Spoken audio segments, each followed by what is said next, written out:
Oh yeah. Oh yeah. They'll be here. Yeah. We're dedicated. Yeah. We certainly are, man. We got a group of folks that just keep on showing up. Yeah. Jermel Gibbs, he knocked it out of the box, didn't he? Yeah, he did. Yeah, he did. I said he's a good guy. I've been talking to him this week on the Zoom, on the chat, and he's really got some stuff planned for that platform. Well, that's good, because once that is finished, I plan on changing over and probably using that CRM. Yeah, me too, because right now I'm overpaying for, well, I can't say I'm overpaying, but I would definitely be still saving money, because right now I'm using Freedom Soft. Okay, well, I'm using REI Simple. Yeah. And once he had this up, I'm going to switch over, because we could put everything on there, and it's a lot cheaper. Yeah, it's a lot cheaper. It has a lot of features. I'm still working on, really being able to pinpoint or I should say target the leads a little bit better though. Well, I haven't did a whole lot in there, so I'm going to have to get in and get started on that. But at the same time, down the road, I like the idea of what he was saying about he was going to have like virtual assistants trained. Yeah, where he's going to have his own virtual assistants that will, yeah, I'm looking forward to that as well. If you could get a part-time virtual assistant to get you going, Yeah, absolutely. Yeah. Good morning, everybody. Let's see. Let's do a quick little roll call. There's my girl, Alus, is in the house. Hey. Hey, Alus. What's up? I'm good. How you doing? I'm good. Let's see. We got Jason Richter in the house. Welcome, my friend. Nicholas Gonzalez. Welcome. Jaime, what's up, buddy? Always good to see you. There's my guy, Wei Lin. Welcome, man. Of course, the world famous Jerry Smith is already in the house. And here comes our other guy, Mag. Jason, if you're trying to say something, my friend, you're on mute. Okay, you got me now? I got you now. Okay, thank you. You're welcome. How's it going? Not bad. We got Mag in the house too. So, he's going to show up. So Jason, I don't know if I've seen you on our Wednesday before. Okay, so I'm on Mondays, and I've been I've been talking to Claude, I guess, since the end of about the middle of August, and I've been on every Monday, but it's really I got, me and my girlfriend both had coronavirus. So I was sick it knocked the wind out of my sails. So wow. I've one or two times I started to sign on, but I just didn't feel that good. So anyway, well, I'm glad to know you're on the other side of that dilemma. You and your girlfriend had it at the same time? We did, yeah, pretty much. I guess if you're going to have it, it's best to have it at the same time, right? Yeah, pretty much. She was about a week behind me, so I kind of knew where she was. And, wow. But yeah, so we're good. I appreciate that. But I want to start joining every Wednesday, but really quick. I think today I'm only going to stay on for about a half hour. Then I have to run out. But I'm going forward. It's recorded, so you can always see it. We record to YouTube and Facebook. We're recording live right now. So you'll get a chance to go back and, revisit and, pull out whatever nuggets you can. Did you have a scenario, since you have to go real quick, you have a scenario that you've been running into, or something that you'd like to maybe do a role play with that, me or one of the other people can do with you? I'm trying to think. It's funny, I get all these things pop in my head, but now that I'm on the spot a little bit, I'm like, you forget. I know.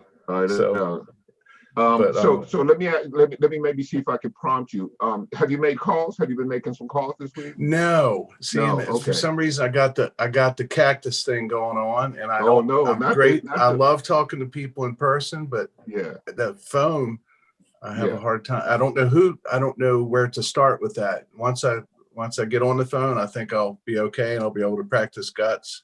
Yeah. But actually so the way you start is by picking it up. Right. That's, you know, and I don't mean to be facetious, but I get that your personality is such, like you said, you won't have any problem talking to people. Your problem may be becoming friends with people on the phone, right? Right. And in guts, you know, you're taught, you know, qualify them in 3 minutes and then get off the phone with them, because you could spend all day. I was kind of guilty of it yesterday. I called 2 people in a row, and they were both older people, and immediately they told me they weren't interested in doing a lease option. They needed the cash for their house and everything. And I couldn't get them off the phone. They just kept talking and just kept like they were lonely. So I just kept trying to, you know, hammer on, well, you know, will you do a you know, subject to or something like that. So what you'll find, man, is that most of these people, you know, they're pretty friendly. They're, you know, there's a few jerks out there, but Right. your personality will probably make them feel like crap. Like they'll start apologizing for, you know, being mean or being obnoxious and stuff like that. I get that every single day that I get on the phones. People are, you know, oh, you know, because I got these calls and these people, they call me with all these stupid things, or they say, you know, da da da. And, and so you find that you know, with your personality, you be the voice of reason, something that, you know, calm the waters for them. And unfortunately, the drawback to that is that they will start talking to you and you will end up, you know, having to say goodbye. But that's also hard because you're waiting for a nugget. Right. If they start talking, because that's what you want them to do, right? You want them to start talking. You want them to start, you know, opening up about stuff and see if maybe there's a place you can slide in and solve a problem or create an opportunity. And so it's precarious, but at the same time, you have to keep that clock in your head. You know, you can't give them more than 5-6 minutes or so, and then you have to let them go because they will keep you on the phone. Once you realize that you can't solve their problem, or they aren't willing to identify a problem that you can solve, it becomes just a conversation at that point. I got you. That makes sense. Yeah. But just trust that your personality, you know, your tone of voice, your you know, comfortable way of speaking, because you seem to have a real sort of, you know, mellow way about you.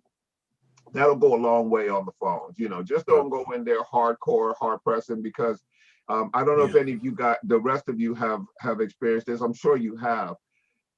There's a lot of investors out there right now, and there's a lot of phone calls being made. A lot. Like, I don't call anybody who has not received a lot of phone calls. Like, literally, you know, if their house, I called one guy yesterday, and his house had been on the market for, I believe it was 3 days. And he already had an attitude about people calling. And it had only been on the market for 3 days. And he's like, I keep getting all these calls from people wanting to do this. And I'm like, you've only had on the market for 3 days. Yeah, but I've got like 300 calls, he says. I'm like, wow, really? Wow. So what that said to me is that, you know, there's a lot of people right now trying to take advantage of the opportunity to you know, get into the real estate game. There's a lot of teachers out there, a lot of gurus out there. And for you guys, man, you know, just find something that you can do, something that you enjoy doing. Let me take that back. I say enjoy doing. Yes, you have to enjoy doing it, but here's what I found. You'll start doing a particular methodology, being lease options or wholesaling or subject twos, right? Ugly houses, whatever the deal is, you'll start doing that. And you may or may not gain traction in that area, right? So you try some different stuff.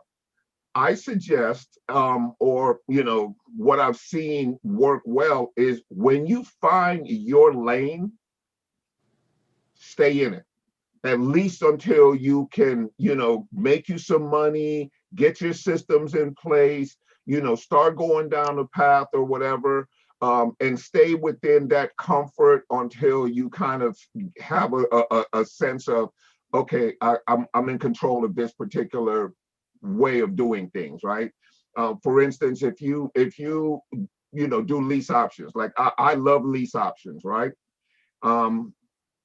So my first approach is always 100% of the time for a lease option deal. That's always my first approach, right?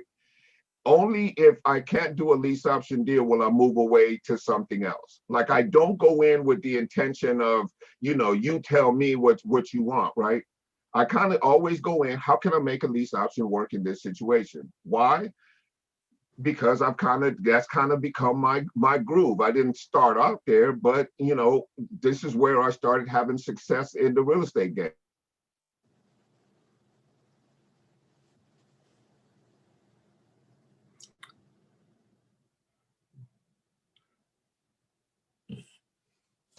We can't hear you, Vic. Victor, I don't know. Yeah, we lost your audio. All right, let me see. Can you hear me now? I can. Yeah. Okay. The connection is not that great. I'm sorry, this made me to sound. Yeah, hey, don't be trying to clown. I have all of my connections. Don't be trying to clown my system loose. That's funny. Can you hear me now? Yeah, it's better. Can you hear me now? I can hear you. Can you hear me now? No, just kidding. I'm kidding. Yeah. You guys remember that Verizon guy? Yeah, that guy. That guy made a bunch of money with 2 companies. Yeah. And between him and the Allstate guy, he's been doing that forever. Oh my God! I mean, you don't even relate anybody else to you. I always think of him, and I forget the actor's name, but he was a couple other. You talking about the black guy with the nice voice? Dennis Haysbert. He lives. Thank you. He and I go to the same barber. Okay, cool. Yeah. I've always liked him. He's been in some other. Movies. He's been in a few movies. He actually played the president in what's the Kiefer Sutherland's movie or TV show? 24. Yeah, 24. He played 24. the president in the first season. I gotcha. Yeah. Anyway, off topic. Yep. Wei Ling, love that cup, man. Hey, you guys. So. I wanted to talk to you guys a little bit about something that happened yesterday. So yesterday, the president broke off all talks about any kind of stimulus or anything of that nature, right? And you guys feel free to jump in here if you have any thoughts or anything on that. But he broke off all talks, I should say. Here is the first thing that came to mind when he did that, is because there's a lot of people out there right now who are dependent on trying to get some more stimulus money. There's a lot of people hurting in terms of not having enough income. Without the stimulus talks, you don't get the additional unemployment and stuff like that, right? So my first thought obviously was, because everything in my life is real estate, was, how is that going to affect the real estate market? So I kind of looked at some of the real estate market numbers. And so there were some interesting things that I sort of uncovered. One is that some of these numbers, the reason why, and you probably have had this thought in your mind, why are we having such large levels of unemployment? Why are so many people hurting in terms of finances and stuff? But it's had almost no effect on the stock market and almost no effect on the real estate market, right? Because if you look at it, the stock market is still booming. Yes, it had, it dropped out because it's the stock market is like an emotional, person. I was going to say female, but I didn't want to get in trouble. But I didn't want to lose the unmute and let me have it. But the stock market is emotional, right? So the stock market responds immediately to almost everything that happens. So immediately when he makes the announcement that that he's cutting off all conversations about stimulus, the stock market takes a dip. and almost immediately bounced back, like almost immediately.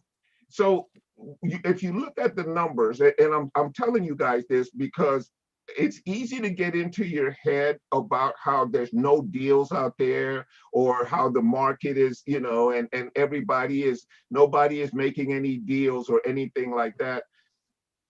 But when you look at the numbers associated with what's happening in the market right now, most of the unemployment numbers that you're seeing, the you know, record high unemployment numbers, they're within a particular segment of the population, and it tends to be within the service industry, right? So what's happening right now is you're having tens of thousands of restaurants go out of business. You're having tens of thousands of, you know, like barbershops and those type of service businesses. So if you look at those numbers are outrageously high in terms of the unemployment numbers, right? But here's the deal. They're not the house buyers. For the most part, they're not the house buyers. The waiters, the waitresses, and the service people, especially the younger people who are taking these jobs to, you know, we all were there. We all did our first job. We all worked at the hamburger stand. We all, most of us did those things, right? Those jobs are in that segment. I say all that to say that don't get in your mind that there's something going on with the real estate market. Like, the real estate market right now is super, super robust. And it's expected that it will not be changing anytime soon. There's a lot of money out there.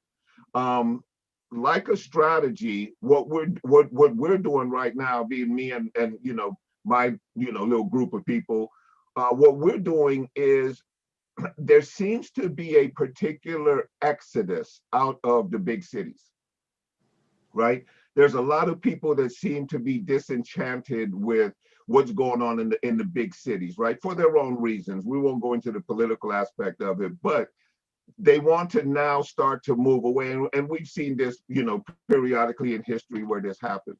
So here, what I might suggest to you, sellers come from big cities moving to smaller towns.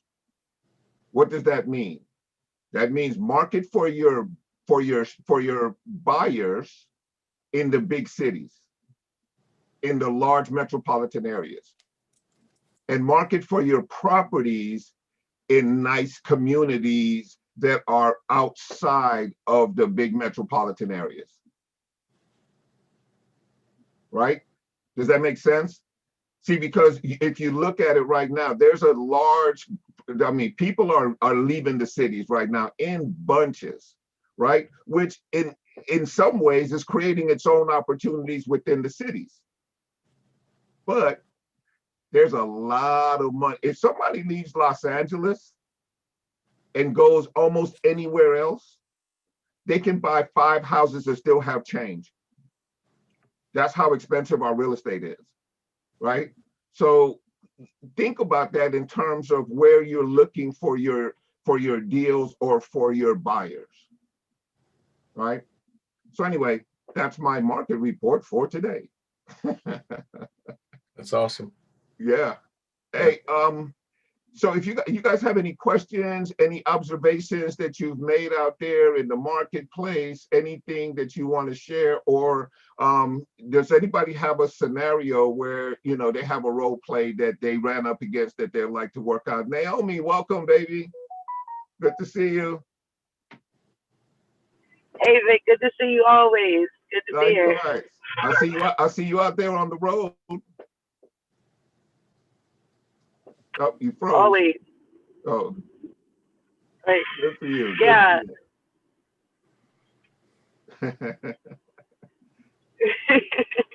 Yeah. I'm out here. Actually, I'm in the city now, driving around, and it's like it's way too many properties that are vacant and distressed to even number. Like, it's unbelievable, the opportunity here. And I think in Philadelphia, it's kind of the opposite. For some reason, it's so strange. People are leaving from the suburbs and wanting to come into the city. I think it's just more convenient to be closer to the shops or their jobs or whatever it is. But there's a lot of opportunity for buyers and sellers, like right here in the city. It's unbelievable. Yeah. I'm always driving looking for something. I always find something. Yeah, absolutely. Yeah, getting in touch with them is a whole nother ballgame. What city are you She's in? in Philadelphia. In Okay. Philadelphia. I got you. Okay, Yeah, cool. Yeah. She's a Philly girl. Yeah. Okay. Trying to get to Los Angeles. There you go. Come on. We got room over here. I'm actually on my way out to Las Vegas. Oh wow. Yeah, so I'm Nice. gonna be moving here soon. Our taxes and everything else over here is just getting to be absurd. Plus, I'm getting ready to take over the care of my mom, who's 81, and she absolutely wants to go to Las Vegas. And I figured, why not? There's a lot of opportunity there right now. So, let's go hang out and, take care of her for, the next few years. I told her though, she's such an old, strong lady. I'm like, you get ready to spend up all of my inheritance, aren't you? That's why she wants to go to Vegas. She wants to go to Vegas. I'm like, you just spending up all my inheritance. You know what I'm saying? I'm like, okay, I got to keep you close so I can at least try to get a nibble of my money that I'm never going to see from you. She just laughs. Gotta love Yeah. Hey, you guys, let's do some role play, man. Anybody got anything that has been, working, not working, challenging? Hey, Mag, good to see you, my friend. Good to see you, brother. Good to see you. Yeah, man. Thanks for the report. Yeah. The thing that intrigues me the most is where is all this money flowing around from? You know what I mean? Like they keep injecting money, but and we don't know when this is gonna end up. Yeah, we don't know. Well, a lot of people, more than I had imagined, are in the stock market. I only recently started, getting into the stock market. I don't really understand it that much. So, I just play at the lower levels and stuff. But there's been a lot of money made in the stock market over the last few years. And there's been an enormous amount of equity made, over the last few years as well, because pretty much property values have gone up, across the board, pretty much everywhere except in small pockets of, blighted areas or whatever. But for the country, you have seen just enormous equity growth, and people are, they're seeing that money now. The one thing that might be an issue coming down the road is the change in the banking policies, because as money starts getting tight, depending on what happens after this next election, if they tighten up on the money, you might start seeing it be more and more difficult to get loans and get funding and stuff through conventional means. But from what I can see, the real estate market is kind of taking care of itself in terms of that, because there are so many self-funded resources for you to go to get financing for everything from a personal home to investment property. Like, you literally never have to go to a bank anymore. So they're losing the leverage that they had over us in terms of being able to control the flow of money and the availability of credit. So, it looks like we're going to be okay for a little while as far as this real estate game is concerned. And the worst thing that what may happen is that, you'll start seeing, a little bit of softening in terms of prices and stuff like that, which actually would work to our advantage to some degree. But you're not going to see, I don't expect that, based on these numbers and based on the people that I've been following, they don't anticipate that there's going to be any sort of crash, which is, what everybody was expecting when you looked at some of these moratoriums on evictions and stuff like that. I do think that a lot of that stuff is going to come to a head. But again, it's affecting a smaller segment of the population than was originally anticipated. there's the people that are being affected tend to be, you know, your service industry employees, your hotel employees, and because there's such large numbers of those, it affects the market. It moves the market, right, in terms of its impact in the numbers. But it's not going to affect the market in as much as this, that, you know, we're not going to be able to buy and sell real estate. Like this market looks like it's going to be stable for a little while. So if you have the mindset and know that that's what's going on, you operate in outside of that scarcity mindset. Don't go to the scarcity mindset. Go to, you know, the abundance mindset. Know that there's enough opportunities out there for everybody, right?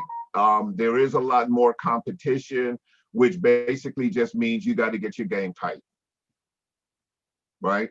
Because there's a lot of people out there who, you know, they don't work on their craft. You know, we're here like every Wednesday, literally working on our craft. Not a lot of people do this. A lot of people just get on the phone and piss people off. You know, so just keep, you know, doing, you know, the personal improvement, the ability to conversate with people on the phone, you know, overcoming your personal obstacles, whatever they may be, your personal challenges, whatever they may be, and just, you know, keep your eye on the prize. And we'll get through this, all of this stuff right here, and, you know, hopefully some of the other stuff that's going on in the country will start to simmer down, as far as, you know, just the hatred and stuff that we're feeling right now. Hopefully that goes away soon, and, you know, we can get back to being, you know, Americans making money. Because really, when it boils down to it, that's all that matters. Definitely. It's taking care of you and your family. You're gonna say something, Mag? Nah, I'll say, yeah, you're right. Yeah, you're totally right. So just absolutely. changing the subject a little bit, Absolutely. lease options. Yeah. So whenever we qualify the tenant buyer to go there, right? Let's say if the tenant buyer has a W-2 income, right? But the W-2 income doesn't make him a lot of money, and then he has a business on a 1099 as well, and let's say, you know, the business is a loss. So would the person be able to get like a loan, or I mean a mortgage for the house, you think, in the 2-year period that we put it in place? Okay, so I don't know how this is going to sound, but the truth of the matter is, I don't care. And let me tell you why I say that. First of all, you're going to commit yourself up front with a particular amount of money. If a person does, if you feel like that person might have issues qualifying down the road, get a larger upfront deposit / down payment / you know, chunk of money for yourself. Okay, because they're now committed. And you can just make sure that you stay in the communication. They're probably going to fall out. They're probably not going to be able to consummate this, which is not going to change your income. All you're going to do is put yourself in position to be the person who they can contact to replace this person. So stay in the loop, you know, emails every month, you know, market information about what's going on. Hey, here's a quick check with you about, you know, what's going on at the property or whatever. But if they can qualify with you up front, you don't have to be a mortgage broker. You don't have to be a banker. You don't have to be any of that stuff, in my opinion. Right? Gotcha. They've made a commitment. You've given them some consultation in terms of this is what you're going to have to do. You've run them through the background check, the criminal check, and you know that they are in fact employed. So as far as, you know, going in there and trying to get all of, you know, their information, a lot of it, I'll just take their word for it. And basically they pay for that with their upfront deposit. Okay, because if they're if somebody like, if it's you, right, Mag, would you put down $15,000, $20,000? And you know, that's what I asked for. If you're shaky, you got to come up with more money up front. So now you're way more motivated to do whatever you need to do. Even if you come back to me and say, I need more time. Right. Well, you can get more time and it's going to cost this much. Right? It's kind of that simple. Don't try to be, you know, the banker in the situation. You're not the banker. Turn them on to some resources, you know, get their understanding that, you know, this is something that, you know, you're going to need to take the steps to do. You know, do you see a path to do that? If they're your only person that you're going to put in that you have available to put in that house, and it's almost never the only person. But if they have, say, 15 grand, what are you going to do? You're going to trust them to be able to handle it. They were able to come up with 15 grand. Mm-hmm. Shit, not everybody has 15 grand Yeah. sitting in a bank account. So you figure if they were able to do that, I'm gonna just trust that you're gonna be able to handle your business. Yeah. Make sense? Makes sense. Thank you. Yeah. Don't try to be more than you need to be in the scenario. You know, if they qualify with a down payment and they qualify through the background criminal and tenant checks, what more can you do? They're already committed. The only thing is, if you feel in the back of your mind, like I said, that they might not be able to get this done, stay in the loop. Gotcha. Stay in the loop. You know, look, you know, you might have to come back later and replace it. You might replace them at a discount or whatever.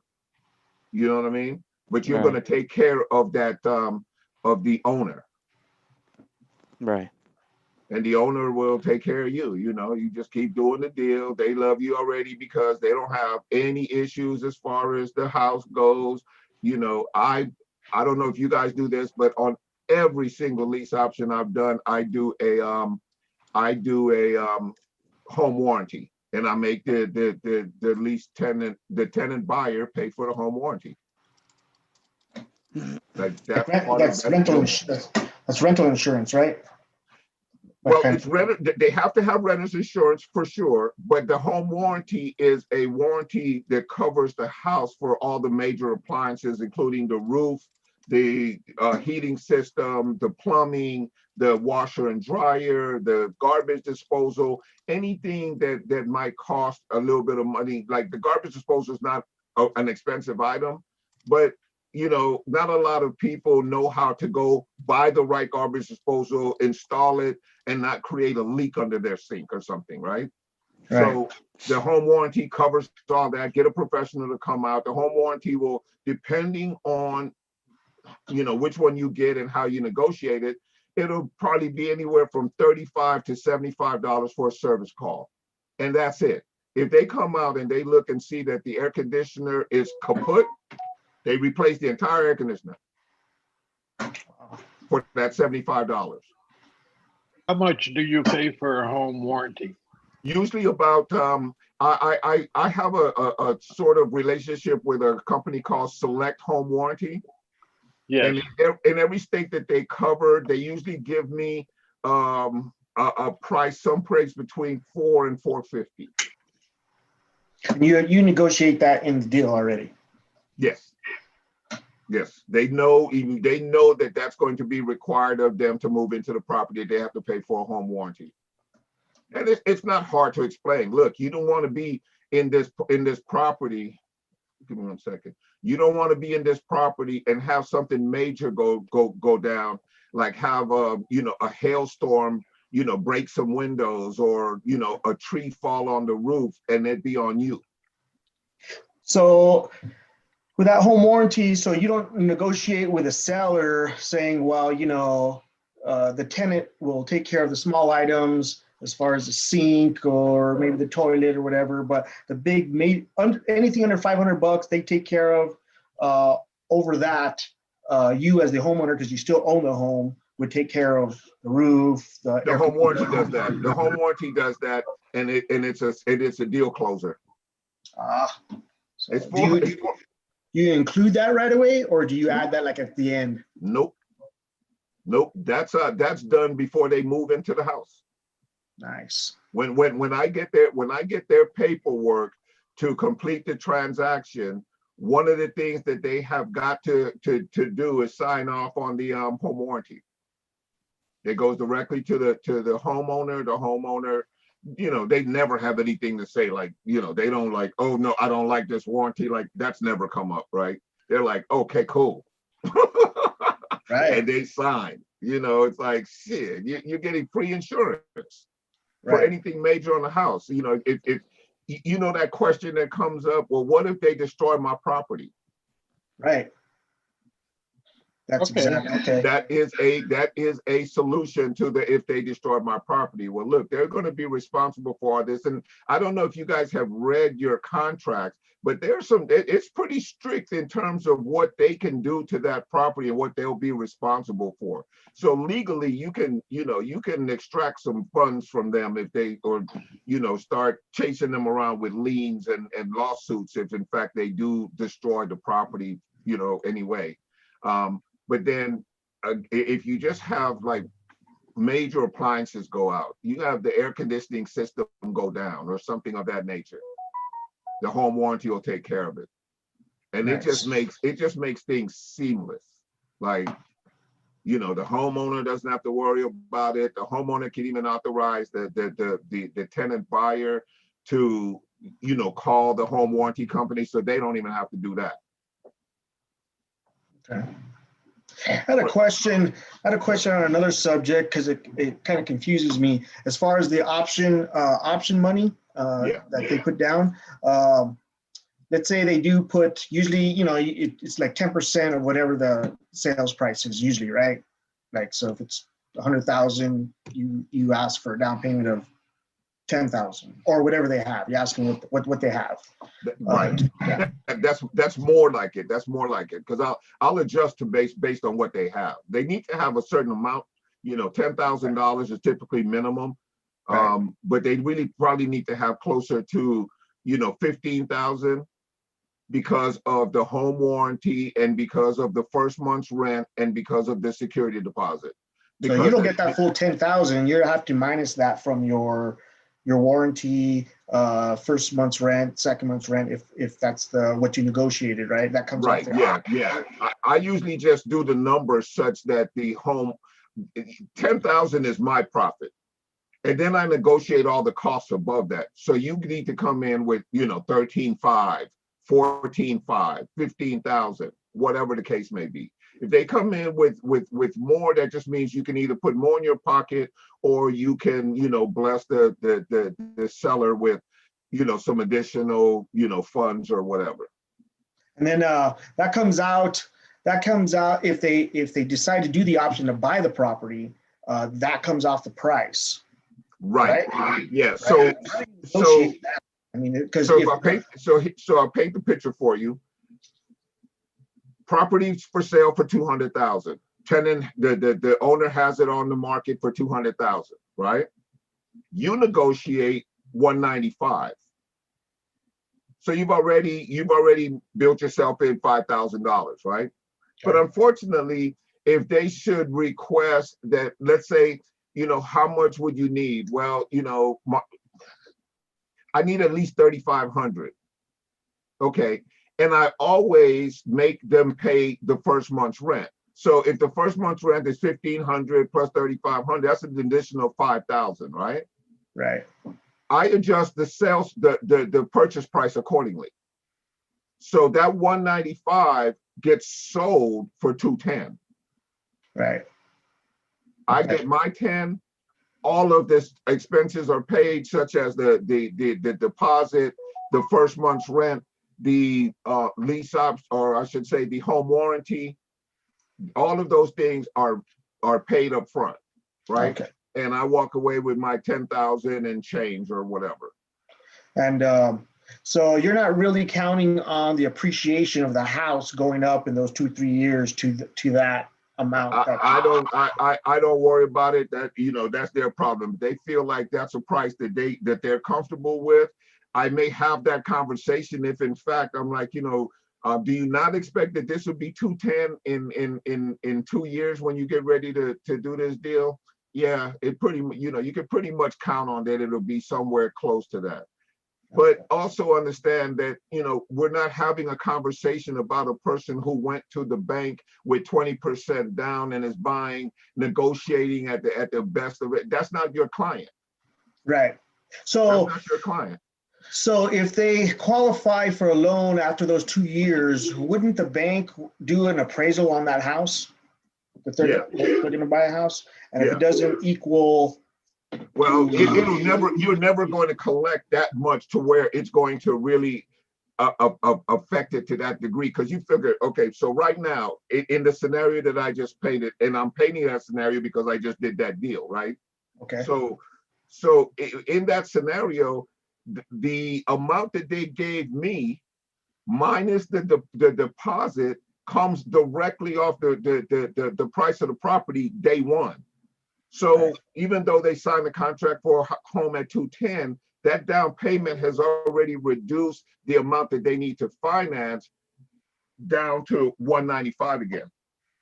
The property is definitely worth 195. If that's your concern, you just wanted to make sure up front that you know that this property has this value.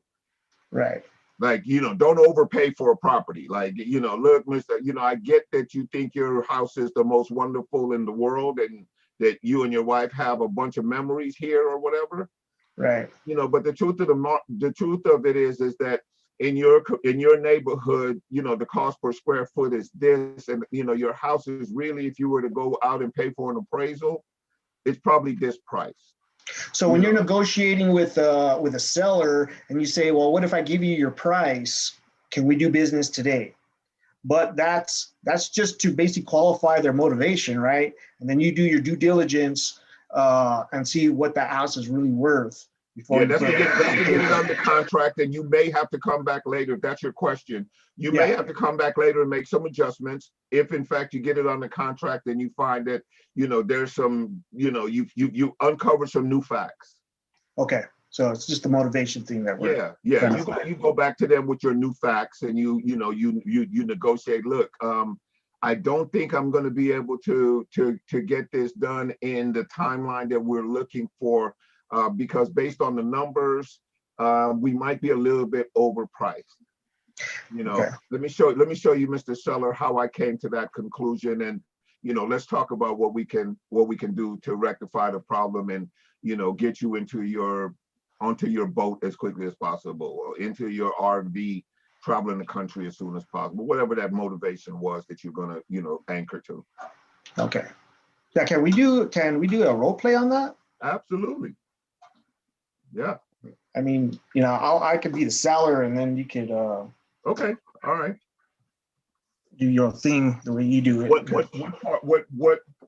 What particular challenge do you want to address? I mean, is there something in particular? I mean, because we can go through the entire sales process or whatever, or we can kind of focus on something. Let's say we did the agenda. I'm motivated. I wanted 200,000 for the house. And we sign the contract, but then you come back to me and say, hey, after my due diligence, you know, the house is not worth that much. Okay. And then what the exchange would be. Okay. Hello, Philip. Hello, sir. How you doing? I'm good, man. How's your day going? So far, so good. It's been a great day today. Good. Glad to hear it, man. Glad to hear it. So I want to talk to you a little bit about some of the new information that I uncovered in terms of the property. You have a little bit of time right now? Yeah, definitely. Okay, good. So, you know, I put this house under contract, you know, for 200,000. Yeah. And, you know, you had actually marketed it for, you know, around that same price. And part of the reason why you and I did business is that you weren't getting a lot of activity on it. and you wanted to, hurry up and kind of move off of it. Do I remember that correctly? Am I on track with that? Yeah, that's correct. Yeah, absolutely. So, after signing the contract with you, which, at the time when I looked at it at face value, it looked like we were, right on track as far as the property value and everything like that. But one of the things that I do, obviously, in order to protect myself and to protect you at the same time, is I do a little bit of research on the property, right? But I did the research, and so I came up with a few things, right? And I think that this is why you weren't getting any traction on the advertising of your house and trying to sell it. And I think it has to do with the price. In looking at the other properties in the area, your cost per square foot is a little bit high. Is that something we could talk about right now? What were the numbers that you were coming up with? Because I did a lot of updates with the house. So you have your house at about $130 per square foot, right? Okay. Well, I can even get $130 out of some brand new redone rehabs in the area. And while I don't want to, demean anything about your property, because I think your property is fantastic, and obviously you do too. But some of these properties have brand new everything, brand new appliances, brand new floors, brand new everything, and they're going out the door at $125 per square foot. Oh, wow. And they're moving rather quickly at that price point. And I think that might have been our hiccup. So I'd like to talk to you maybe about adjusting the price on it so that we can get some activity and move you on to, the goals you and I talked about for yourself, getting into that RV and traveling the country and doing what you want to do. And I don't want this to hang us up for another 2 months while we figure it out. Right. So at $125 a square foot, that'll drop our price down to, and I'm just making up these numbers. I haven't done the math, but that'll drop our price down from 200, closer to 192. 192. But do I still get my down payment that I was asking for? I mean, since we negotiated the down payment. Absolutely. Yeah, we're still looking at getting you the same amount of deposit and everything, except that I need to lower the price in order to bring this to fair market value and start drumming up, some activity, maybe even some competition for it. Okay. All right.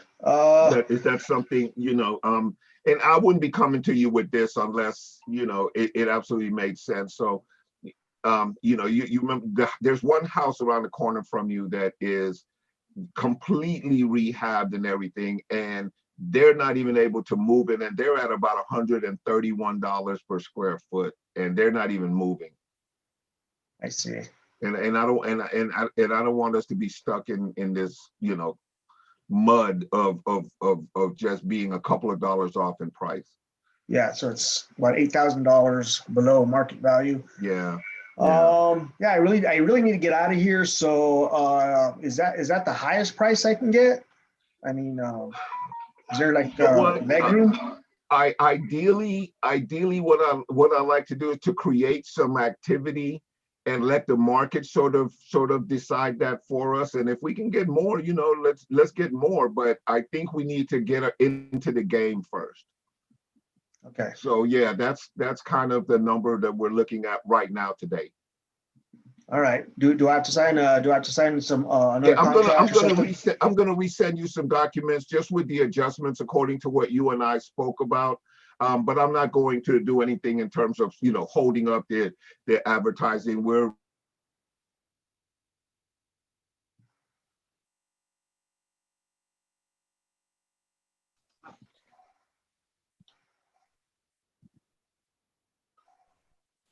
Victor. We can't hear you. Oh, Victor, can you hear me? We can't hear you. You can't hear me? I can't hear you. Oh, now there you go. There you go. All right. Yeah. So okay, well that off role play, okay, that was awesome. Okay, cool, yeah, and that's basically the conversation. Most people are logical. And the key to what I did there was basically let them understand that we got a little cutie in Jaime's camera. The main thing is that, look, it wasn't random. I didn't just decide to just change the price on you. Right. And would you actually show them the comps that you came up with? If I needed to. A lot of times I find that the conversation is enough, but if I needed to, I would. Oh, okay. Because I wouldn't have that conversation unless I had evidence. Right. Right. Like, you know, I'm not just going to just randomly say, oh, you know what, I'm going to go back and, you know, give this guy another price. Yeah. Well, there's some greedy people out there. So, yeah. Yeah, but that's not you. Right.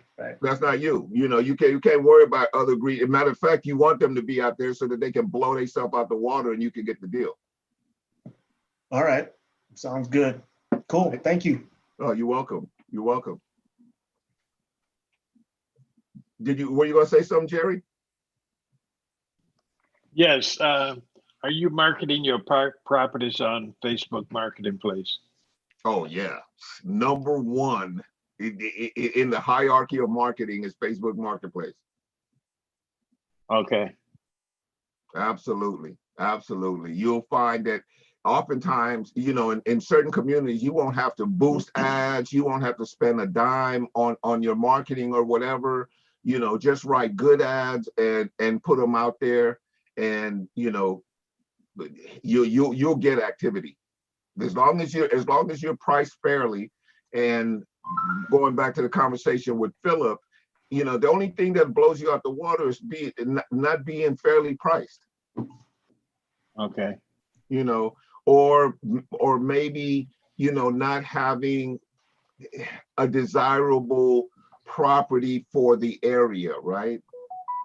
Again, Okay. you know, stay in the sweet spot of real estate, which is always and probably always will be a 3-bedroom, 2-bath or better. Right. Like if you stay in that wheelhouse, and the reason I say that is because your buyer pool is substantially larger in that. Even single guys, even if a single lady wants a house, she thinks of it in terms of what she can do with the other rooms. Like almost nobody wants a 1-bedroom house unless, you know, they are at a stage of life decision, right? Like, you know, older folks just, you know, I just need a little bit of room and I don't need to do all the maintenance on the house. So, you know, they're condo buyers. Okay. Are you marketing under your personal or your business? Yes. It depends. I've done both, but more now as things have progressed and things have gotten a little bit better, I tend to market under my business or under the LLC that I buy it on. But as far as the marketing, let me go back on that. I market so they call me. Okay. Ownership is completely different, right? Like what ownership I put it under is completely different than how I market. How I market is as a person. Okay. Right? Like I don't market as a corporation. I don't market as a company. You know, I want people to call me and feel like they're dealing with somebody across the table. I find that that's just more comfortable for most people. Okay. That makes sense? Sure. Yeah. How about the guerrilla marketing? Have you did anything with that? Oh yeah.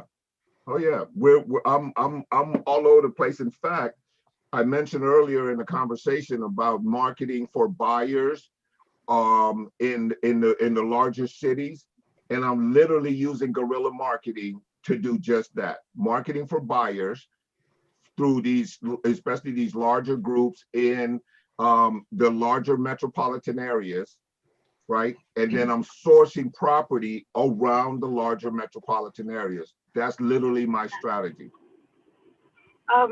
Quick question. I'm sorry. I'm not familiar with that term.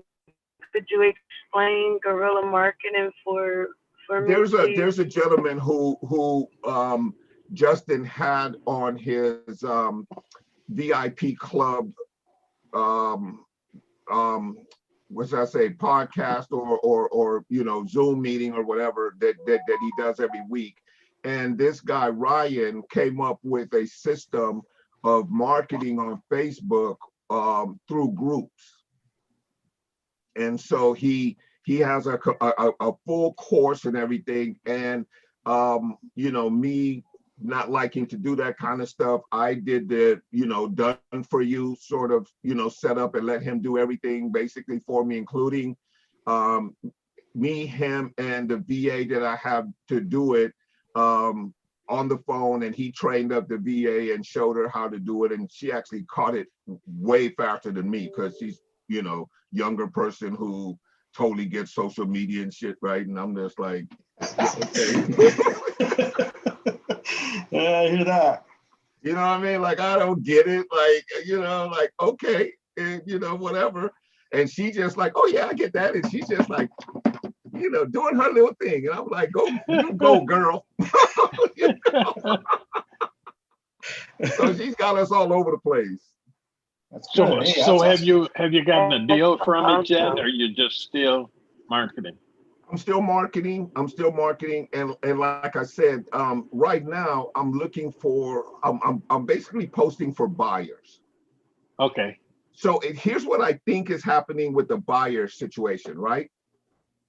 Buyers need credibility to some degree before they call you. How do you get credibility? By being seen consistently over a period of time. Okay. Right? Okay. You're probably not going to get the results you want like right up front. They're not going to just start, you know, knocking down your door with deals, you know, right up front. Mm-hmm. Right? But what you will start to do over time is get that traction. And they're like, damn, this person is consistently showing up in my feed or consistently showing up in my group and doing things. So the way that the system works is that he kind of puts you in place, right? And then either you or one of your VAs will just consistently make some sort of contribution to the group. You know, you know, make a like my VA does we on a regular schedule of posting. And even if it's not the easiest way to post that we found is just to do something inspirational. Yeah. Okay. Right. Or something, you know, see some of these ladies, they know, they're like, yeah, I do a little social media, right? So I find you find that the inspirational stuff, being able to be encouraging, being able to be uplifting and stuff like that, right? It never like turns anybody off. Right. Okay. It just kind of keeps you in that conversation, and they know that you're in the game, and they know that you're not going anywhere. And pretty soon they, you know, you start to become a staple. Now you start to gain that trust. And now they're like, you know what, I've seen this guy and or this lady, and you know, maybe I'll give them a call. Okay. But it's not gonna, it takes a little time to get that traction though. And you have to be somewhat consistent. You know, I have like posting calendars that we came up with that, you know, Monday we post here when we post this, Tuesday we post, and then like during the week, I try to go in and just find stuff that appeals to me in terms of, oh, I'll post this. And I now on my desktop, I have a folder full of stuff that I can just post. You know, that makes sense, that's inspirational, that's motivational, that, you know, has something to do with your attitude or the market or, you know, the business of real estate, whatever, right? Mm-hmm. And so it doesn't have to be like real, because over time you'll start to build up a nice little cache of quotes and stuff that, you know, you can recycle, you know, 3, 4, 5, 6 months down the road. So, but everything is tied back into your business. That's right. And when you say tied back into my business, tell me about that. I mean, as far as your marketing, okay, and the posts that you're putting out there and people start to comment on it, okay, how are they learning about what you do as far as in the real estate business? Yeah, it's always about me. It's okay because I'm the face of my business. So I want them to talk to me. I don't want, personally, I don't know if it serves me to have this big corporate image. Right. I have corporate ownership. Like I'll buy the property under a LLC or whatever. Right. But as far as, especially on social media is social. Right. Nobody's social with the company. Right. They're social with individuals. True. So I tend to do it that way. Now, it's not that I haven't seen companies out there, because I see, like, you know, guys will continue to put, you know, company stuff. And I don't know how well that works. It might work. I don't know. You know, we may in fact start doing some additional stuff just on the corporate tip, you know, and, Okay. you know, start to put out, because, you know, I have a company, the Walker Realty Group, and everything that I have in some way does, you know, now that you mention it, there's Walker Realty Group all over my stuff in some way, right? Either, you know, a logo, or you see it, you know, somewhere, you know, within the context of what I'm doing. But even that, it's the Walker Realty Group. It's still me. Right. Right. Yeah. So, you know, that's my next question. When you marketing your property on social media, are you marketing the contract? Are you marketing just a house for lease option? How are you doing that? I don't know if I understand the question. Okay. Okay, so if I have a contract, you saying that okay, I have a contract. I'm basically saying, okay, to keep from looking like you portraying a realtor, okay, by marketing the contract or the property. Oh, okay, okay. Yeah, so one of the things that we do is that, you know, I let them know we're not a realtor and we're not soliciting realtor business. Right. So for the most part, we're just going to market that property. This property is for sale. Okay. Period. This property is for sale. Here are the terms. Okay. Yeah. Everything else happens after I get a phone call. Right. The only thing the marketing is meant to do is to have you call me. Right. Yeah. It's not meant to explain the deal. It's not meant to, you know, to teach you about real estate. It's not meant to do any of that. It's only meant to have you give me a call if you're interested in this property right here. Right. Okay. Did that answer your question, or you look like you still have a? No, it answers. Okay. Yeah. Yeah. And that's basically it. Lucy, you have a question? Yes, I have a question. Now, when you say you're marketing for buyers, are you referring to tenant buyers, or are you referring to like real wholesale buyers, or, you know, flippers? Buyers, period. Okay. Buyers, period. And here's why I say that.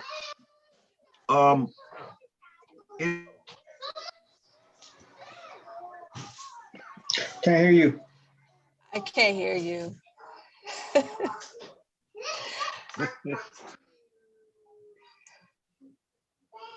Can't hear you. Hold on, guys. There you go.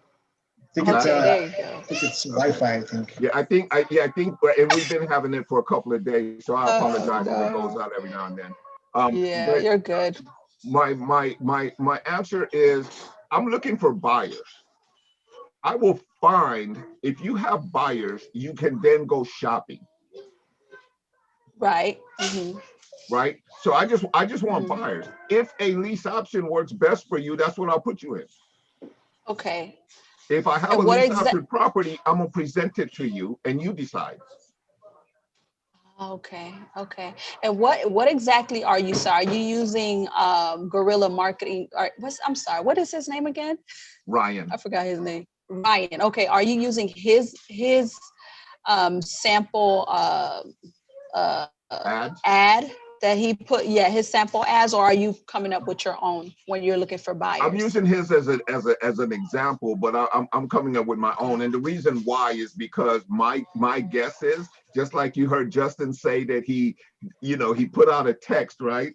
And then people were telling him that somebody just called him with that exact text. Oh, yeah, I remember him saying that. So I don't want to be that. I don't want to be that guy. You know, that's That just guy, yeah. copying a bunch of information and put it out there, and everybody's stuff Right. looks the same. It starts to make you look, you know, a little less professional, a little hokey, right? So I would suggest that you flavor it, you know, the way, you know, in your own flavor. But you can use the concepts and you know, because it's an image. Change the image. It's some wording. Reword it. End of story. Right. No, Right. it's not, yeah, it's not that big a deal. And like I was mentioning about having a folder on your desk, you'll start to accumulate a whole bunch of stuff that you just reuse. Yeah, that is true. Yeah, you know, just imagine that you're on the beginning of the journey, and right now at this point you don't have a whole lot of stuff in your bag, right?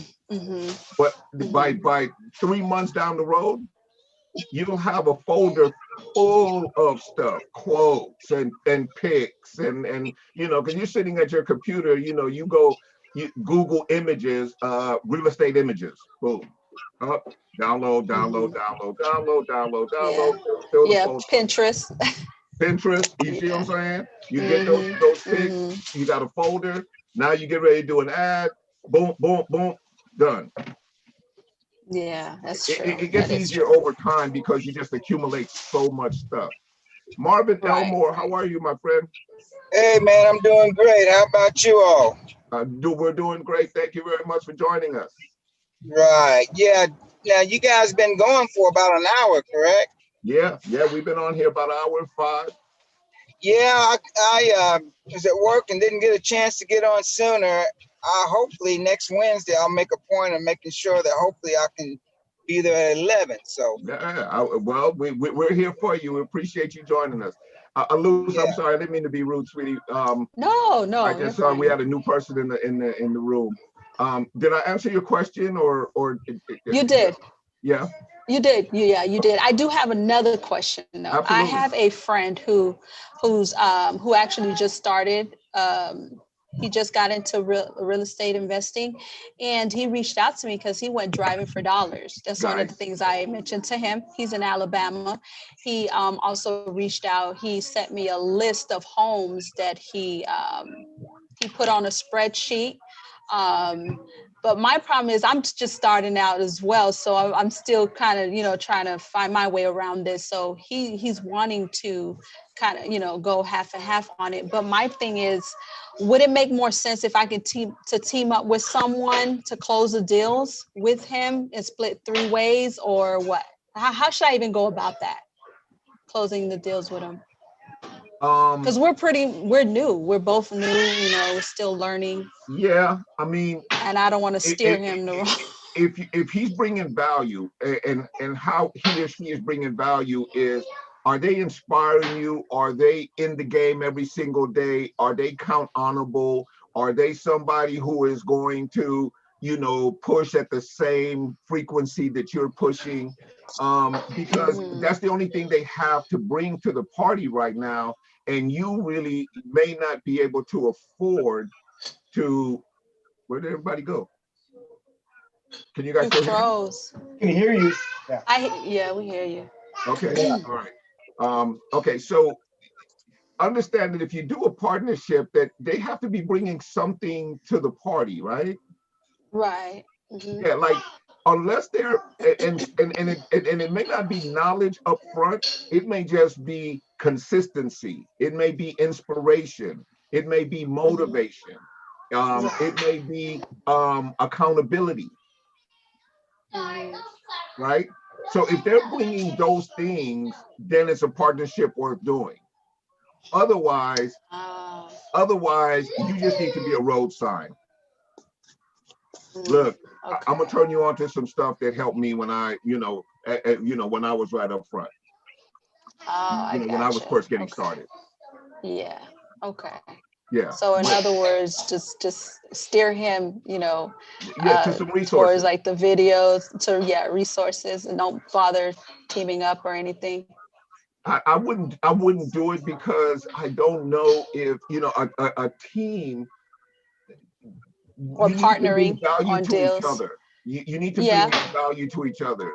if you're Okay. both, brand new in the game, Yeah. unless it's a partnership that's just based on motivation and inspiration, and maybe they have resources or they have money or something of that nature, they can help you pay for, your monthly expenses of running the business, and you splitting that. If you're splitting that, now it's a partnership. Gotcha. Okay. Or I have an idea real quick if you want me to run it by you. Yeah. It sounds like this person is new, and it sounds like he is motivated to Yeah. get leads. I mean, you could always take those leads and run with them and just have some sort of agreement that if you actually close a deal, that you'll just pay a $500 like referral fee or something like that. So you could still run the leads. You don't have to partner up, but he could still make a little bit of money if you actually are able to do something with them. Yeah, like what Rick is saying, like if they're bringing those driving for dollar leads, and if, so now he's bringing value. He's bringing leads. And that's what I was thinking about doing. Maybe paying him $1,000 instead of $500. But then I don't know. I guess I'm just overthinking it, as I don't want, because he's the one doing the driving for dollars. This is out of state, of course, and I wanted to be fair and just split it half and half. I find a buyer and he contact the sellers, etc. But like I was saying, we're both new, so if you're doing so I 50-50 work, then do 50-50 split. Otherwise, split accordingly. Like Rick was saying, if he's bringing the deal and you're doing all the work, all the work, then pay him the $500. He gets that for doing pretty much nothing, and he still makes money. Fair. And if he wants to, he stays in the deal while you walking him to while the deal is taking place, right? Okay. So now, as the deal is fair. taking place, he gets to see and learn, and now his value increases, and maybe 3-4 months down the road, now he has more value, and your partnership becomes more equitable in terms of 50-50 split or whatever. But I agree with Rick in terms, and I think Rick's going to say something else, but I agree with Rick in terms of, that's a good idea. Break him off the $500 and let him, watch you do your thing, and, up his game to the point at which he is a valuable asset. Okay. No, that's a good idea. Yeah, that's really. Is he full time? Is he doing real estate? He works. I'm sorry. Hold on. Give me a second. She has her kids there. I have a daycare. Yeah, she has a daycare. Oh, forgive me. He actually works. It's a friend. It's a family actually. A married couple, and he works full time. He hardly has time to work real estate, to be honest. And I encourage him to do it part time. Yeah. Right. Yeah. Okay. Yeah. So with that, even I'm just trying to figure out a way to help balance everything out. I offered to help him out. We work together, but I'm just trying to figure out how we should work together, and not me feel taken advantage of, or feel like I'm doing all the work. That's my only concern. Yeah. I think that, paying them the $500 commission on the closed deal, and letting him, learn as you go type of thing, OJT. That's probably going to be your best move, because that way you don't have an expectation either. Like you don't set yourself up with an expectation of that he's going to do this and you're going to do this and you're going to do that. Yeah. You basically take control of the situation, because you are, maybe 3 rungs higher on the ladder of knowledge and experience. So, you take that and you just keep it moving, and you don't have to mentally depend on him or her to do anything else other than follow you if they want to. You don't have to, you don't have to schedule calls. Call me when you have time, and I'll walk you through whatever I did. You know what I'm saying? But That's now all of the pressure is off of you in terms of having to deliver something. The only thing you have to deliver is $500 when the deal closed. Here's a third option. Bring him to the group. Okay. Let him Victor coach him, and that's My it. man, Mag. Yeah. Yeah. No, I actually offered. I did. I offered that. I offered for him to join the group, pay that Yeah. 50 and join the group so he could Yeah. get the mentor, the Yeah. help Yeah. as well. And that's what that's like I said, point him to resources. You If know, you Right. if you both, want to if learn the game, put him in in the classroom. if you both grow, you're Hmm. both gonna learn the same thing, and you can have a joint venture. Better like that. Yeah, I agree. I agree. So Yeah. I'll reach out to him today after this and just see what he Is, wants to is, do or what they want to do. Yeah. is Yeah. he contacting the Thank you. sellers at all? He text blast them. I did have him text blast the ones that he did get. He didn't really get How anything about back. No you? one responded. Good. So I told him to call now. So Right. I told him to just Yeah. go ahead and give them a call and let me know if they're Yeah, I'm working in interested. the group And then we'll homes. go from there. Yeah. Okay. So Yeah, Good to see you. here's the he would first. have more skin in the game if he would call them Huh? and then send you the No, qualified I'm one to just say using this as a yes. quick place to run in and out. Mark. Oh, never mind. I can Too. do it. Yeah. Okay. But yeah, so Jerry's absolutely right, and everything being based on the equitability of work, right? So if he's putting in, but even then, he doesn't know enough. You put him on the phone. You actually want him to get some training and some knowledge in terms of talking to these people. If he didn't get any responses from his text message, start with adjusting the text message. Yeah. Yeah. Start there, right? Like, okay, well, what did you send out? All right, let's tweak it and see if we can get it, if we can get anything better coming back from your text blasting. So that and now you're teaching them along the way, right? And he's improving along the way. I think we lost a loose for a little while. I see her picture, but I don't hear it. Hey, Justin. Or Victor. Justin. Victor. I'm messing with you. I'm messing with you. You did you have a question, Marvin? Yeah. I saw I didn't get the mute there real quick a while ago. When That's somebody okay. I can mute you. All right, cool. Can you tell me a little bit about this? Because Claude was just telling me about it, and it's my first time seeing, so I'm finding out the time is, I guess you start at 11 till what time? We go for 2 hours. 2 hours, okay. So, and it's just role playing, or what all do you guys do? Just whatever the topic is, or different people bring topics to? Yeah, like today, literally we've only done one role play. So we basically just talk about real estate, ask questions, go through. Hold on, let me see if you guys can hear me. I might be frozen again. Your image is frozen, but your voice is coming. You can hear my voice? Yeah. Okay, sorry about that, guys. I don't know what that's about. I've never really had that issue before, but oh well. Technology is technology. Hey, Justin, I got several questions for you then. Okay, so let me, Marvin, my name is actually Victor. Victor, sorry, man. That's why I kept teasing you. Okay. Yeah, all right. we're on Justin's platform though, so that's probably where you got that. Oh, got it. Yeah, certainly. So you have a question for me? Yeah, so what's your opinion between doing a lease option or a subject to? What do you feel like would probably be the easiest, or probably overall would be the best route to go? Subject to is the best route in a lot of times because you have control of the property. And you can do a number of things if you can get control of the property in that.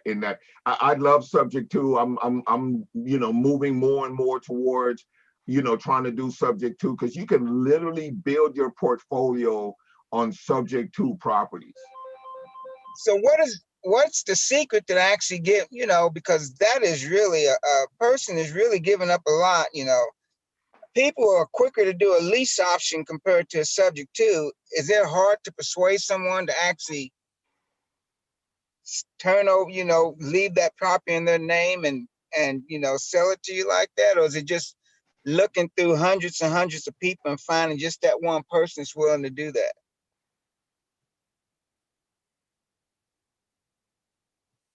Can't hear you, Victor.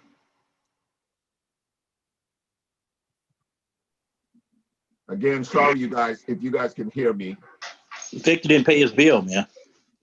No, we can't hear you.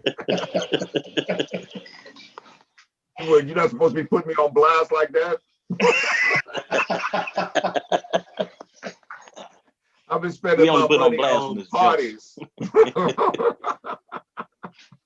Anyway, Marvin, I didn't catch the last part of your question. I apologize. Oh, I said, considering, what a person's giving up, if they actually are willing to do a subject to the seller, as far as letting the property stay, the mortgage still in their name, even though they're, turn the title over to, that's that's something big that people normally just don't do. So I said, what is it, just a matter of going through tons of people to find that person that's willing to say, I don't care, you can have it that way? Or do you have a way of persuading someone or talking them into seeing the advantages of doing subject to, rather than wanting to be the lease option holder? Where, because I know there's with the lease option, they're still in control as far as, they get the taxes, they get this, that, and everything. But then if it's a subject to, well, then,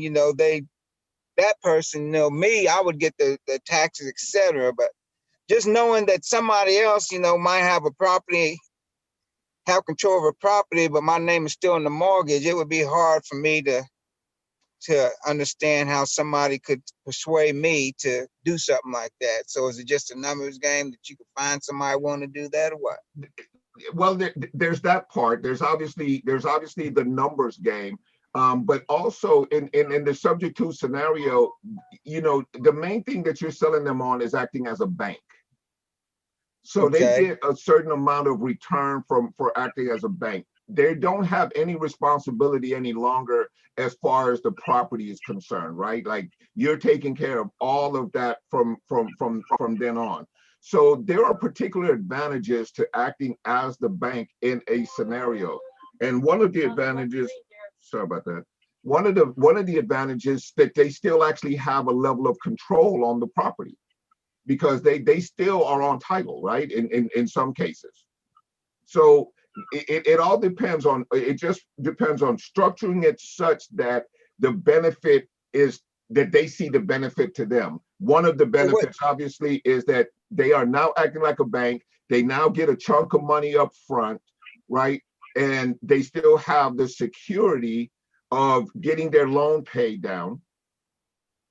And now, if it's a subject to, that's not still in the title anymore, though, right? It depends. They can be, but yeah, you could take them off. You could take them off the title. A lot of times, like I said, I haven't done a bunch of subject to, so this is probably not something that I really need to be answering like that. We do have some guys that do a bunch of subject to stuff, and I'm just really getting my game up on subject twos. But I have been introducing it more as an option in my conversations. Okay. And it's funny you would mention that, because people are in fact receptive. Like, people will definitely listen to the conversation about the subject to and whatnot. And the main thing, I think, is selling them on them being a bank. Like, for whatever reason, that just seems to be an attractive proposition. Mm-hmm. Most people would do subject to. They pretty familiar with. They either got to do a subject to or they're gonna lose it. And most people would do a subject to before they lose it, because they got a chance to keep their credit straight and they can get another house. There you go. Okay. There's that part. There you go, Ed. Yep. Yeah. So if you in many cases they'll just sign it, and actually I don't know why I didn't think of that, but that is probably the number one way that a subject to conversation makes sense. is that you will save their credit and you will save their situation and keep them out of foreclosure or something of that nature. But you don't want to pay the full price for that property, or you don't want to pay it right now. So Yeah, if you go into a subject two, you think about what are they going to lose if they did a subject two? They can't lose the property because they're going to lose it anyway. Yeah. Yeah. Yeah. So you're basically showing up, and correct me if I'm wrong, Ed, but you're basically showing up their financial situation now and going forward. Correct. So they can get right back into another property. And there's actually a lot of people who you can help with a subject too, if you think about it in those terms. Yeah. Yep. Sure is. Yeah. I think my first two deals were subject twos. Your what? My first two deals that I ever did was subject twos. Okay. And you did, and tell us a little bit about that. That I think it'll help us all if you tell us a little bit about the first two deals in terms of, you know, what problem did you solve and maybe how you presented it to them, or, you know, how did it come Well, about? I didn't really, I was, you know, I was in a bowling league, and I talked to a couple of people that told me I was into real estate investing. And one of the old guys said that he was tired of his house. He actually had a 2-3 flat building. And he was finna let it go. He told him the bank he was gonna let it go. So I told him, why don't you let me take a look at it? I may be able to save it for you. So he signed all the papers and stuff. And oh shit. I'm sorry, somebody tried to call me. That's okay. So he signed all the papers, and I sent him in and did the what's the name for him. And I actually got him I actually took over the property, and he wanted to buy another piece of property. So I had to give him a letter saying that he had income from the property that he was still taking care of. And so he actually got to another property about 2 months later. The lender accepted that letter? Yeah. Well, the lender didn't accept it because he just had to prove that he was able to make the payment that he already had on the building that he already had. So okay. So if you don't mind sharing a little bit about, you know, the financial part, how much did you put into the property at that point, or how did you structure the agreement? Okay, so what I did was I went to him, he was finna walk away from me, so I told him I offered him a couple of thousand. I told him I usually don't pay anything. I was gonna help him get out the situation. But being an older guy that he was, I gave him $2,000. His payment he was actually upside down on the property. The property was valued at about $194, and he owed about $260 on it. So what I did was I took over the property. I gave it to my brother because I didn't have to pay anything out the property. My brother paid him $2,500, and then my brother rented the apartments out. Now he rented out the apartments. He had two apartments, was $1,200 each, and then he had a garden apartment. I think he rented it for $800. So he came out of the property. I think he was gaining about maybe $700 to $800 a month out the property. Actually, he still got it. He got it rented out now. So okay. So I had to get him before I did anything. I had to get him to give me a letter stating that I was power attorney, so I could talk to his mortgage company and explain to them that he was behind on his mortgage, that we was gonna make up the back payment. So he made up the back payment. So he gave him $2,000. He gave the back payments, I think, about $10,000. So altogether, he came out about $15,000, and he took over the property. And but the property was this particular property was upside down, and so now he's just now having to hold on to that property until he regains his equity position. Right. So what he doing, the reason he did it, because normally it was going to be hard for him to get the house sold because he was upside down. He was going to go into foreclosure. But what he was looking at, he was just trying to create a cash flow every month. So by him creating a cash flow, he was paying the property down, and he was bringing the principal down. So once he get the principal down, he owned it free and clear. But in the meantime, he was just making a payment. I think his payments was about $1,700 a month or something like that, 12 or something like that. But now he's just making the monthly payments. Okay. So I asked him what he gonna do with it. He said, long as he making his cash flow, he wasn't gonna sell it. Yeah.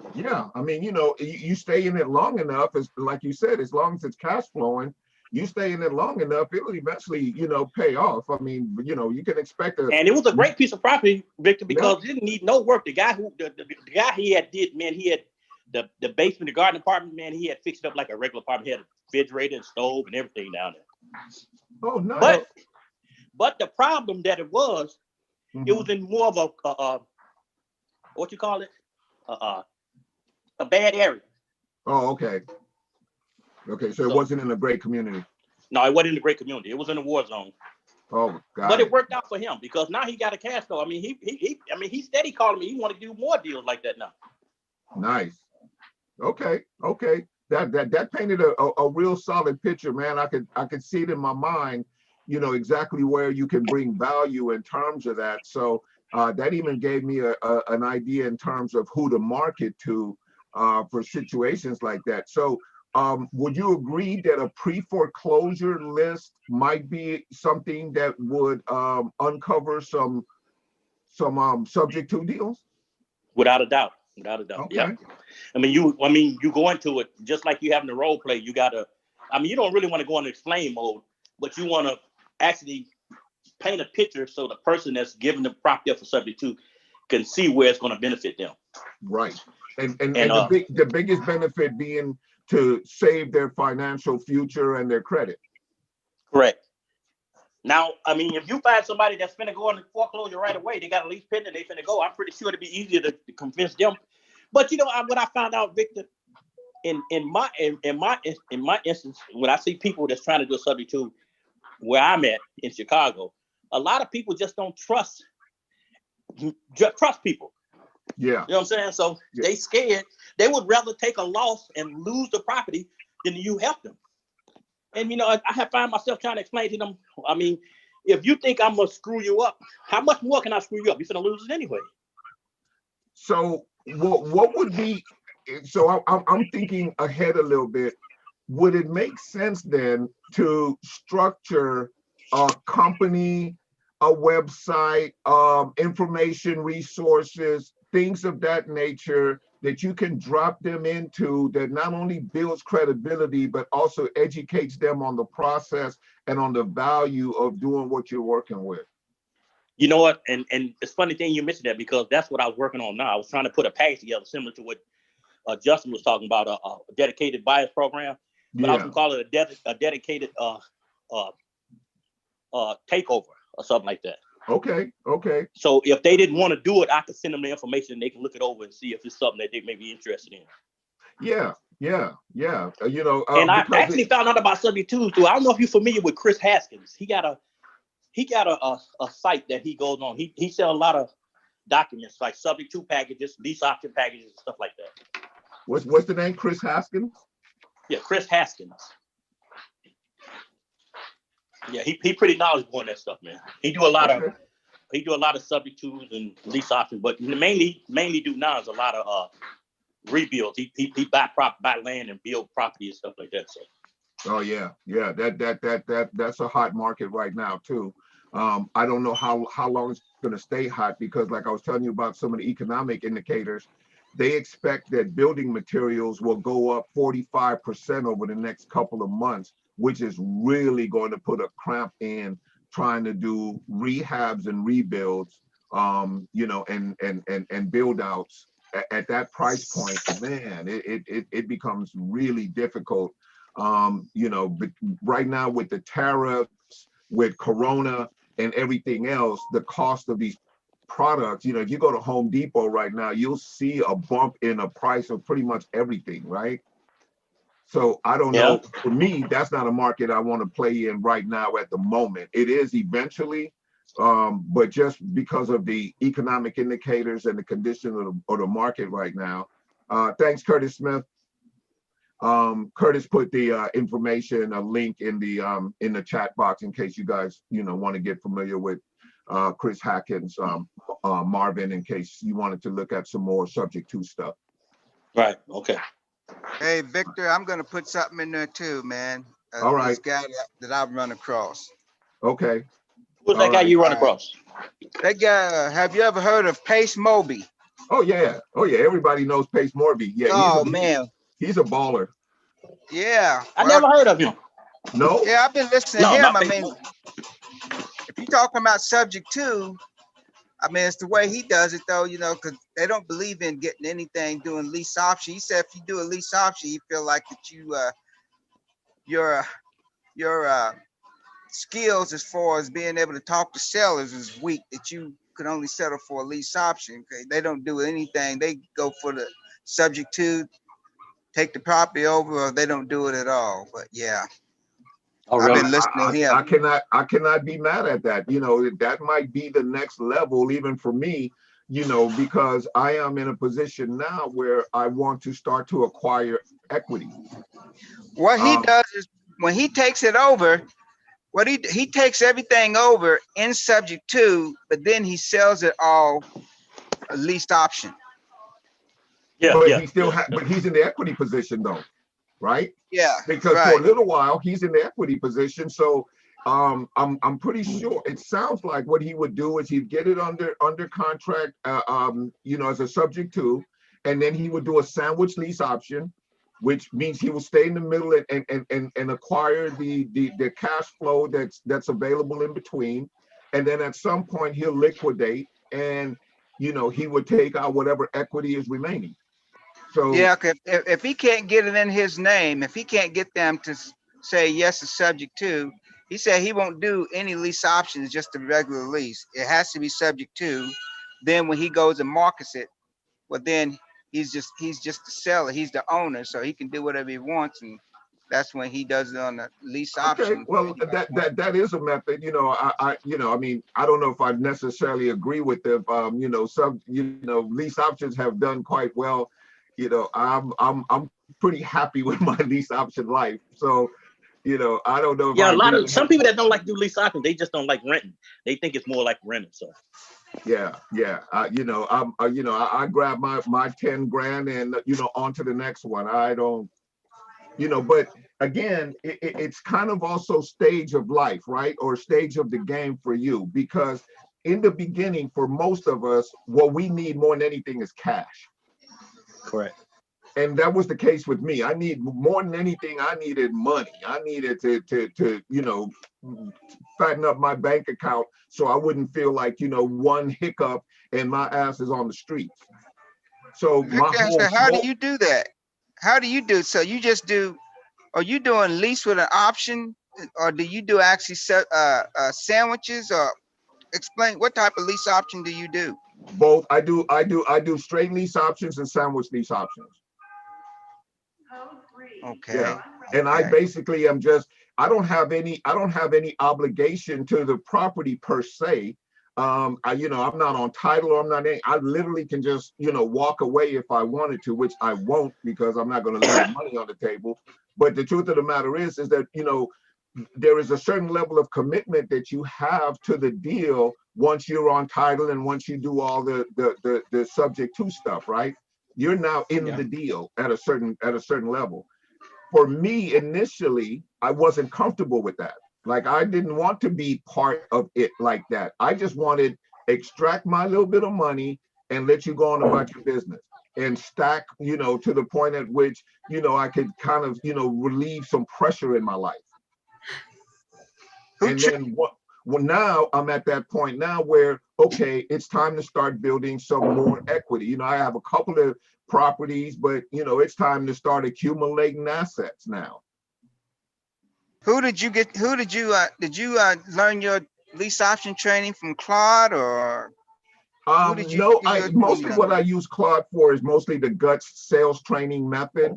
And also, you know, I've had the opportunity to become possibly a licensee with him and use it as a income stream. Yes. So that was my initial objective with Claude. I started with lease options with a guy by the name of Joe McCall. He's the one who introduced me to the concept a while back. I've only known about him for a couple of years actually. Right. And at the time when I first started, I was trying to do a lot of, you know, ugly house stuff. You know, I was, you know, trying to do wholesaling and whatever, right?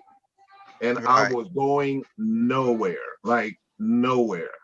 And for me, when I saw the opportunity to do the lease options, I realized that I could do it in any market. Like it didn't matter what the market was doing for me to be able to do lease options. That was the most attractive part for me.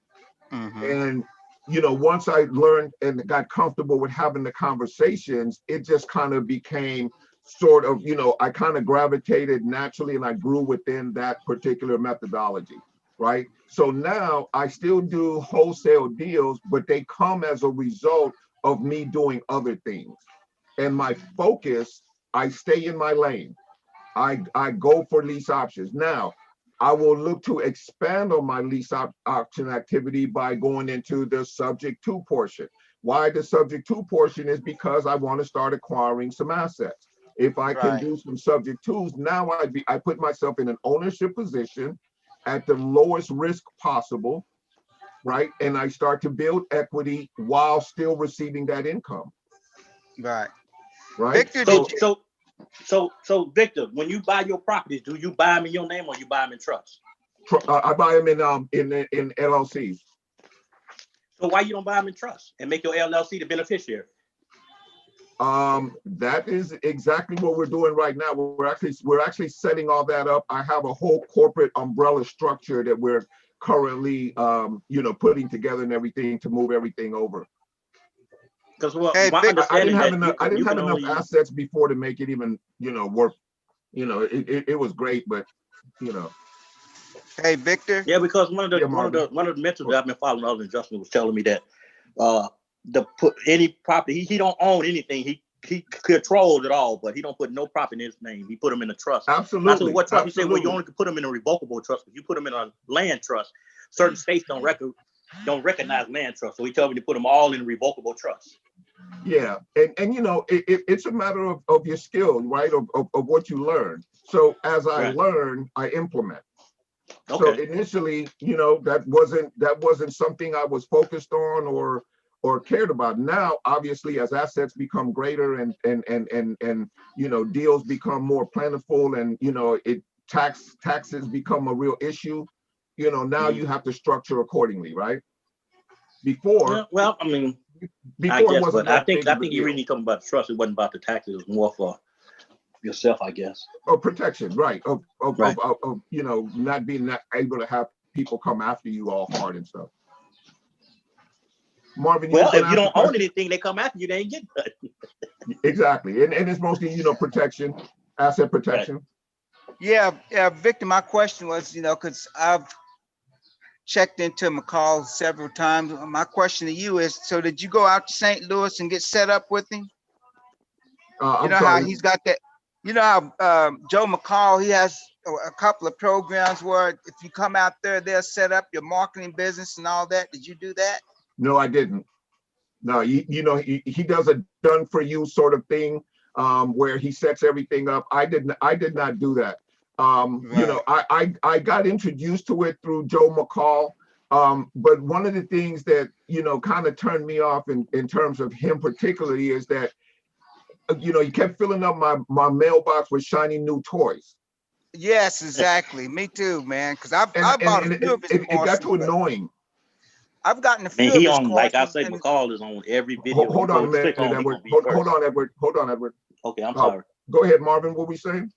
Yeah, I said that's because I've gotten a couple of his courses, but it's just enough to kind of leave you there, and then here's more of a persuasion. Or come out to St. Louis, and that's about $8,000 or so, but they'll set your marketing up and stuff. So yeah, he has a lot of upsells in his game, and it kind of got to be a little bit too much for me. So I got what I got, and then I went and found, you know, as much training as I can, including with Claude, who, you know, really teaches it in a whole different way and gives you the full, you know, spectrum of what's going on. And the most important part that Claude focuses on is having the conversations and giving good phone is how he likes to term it.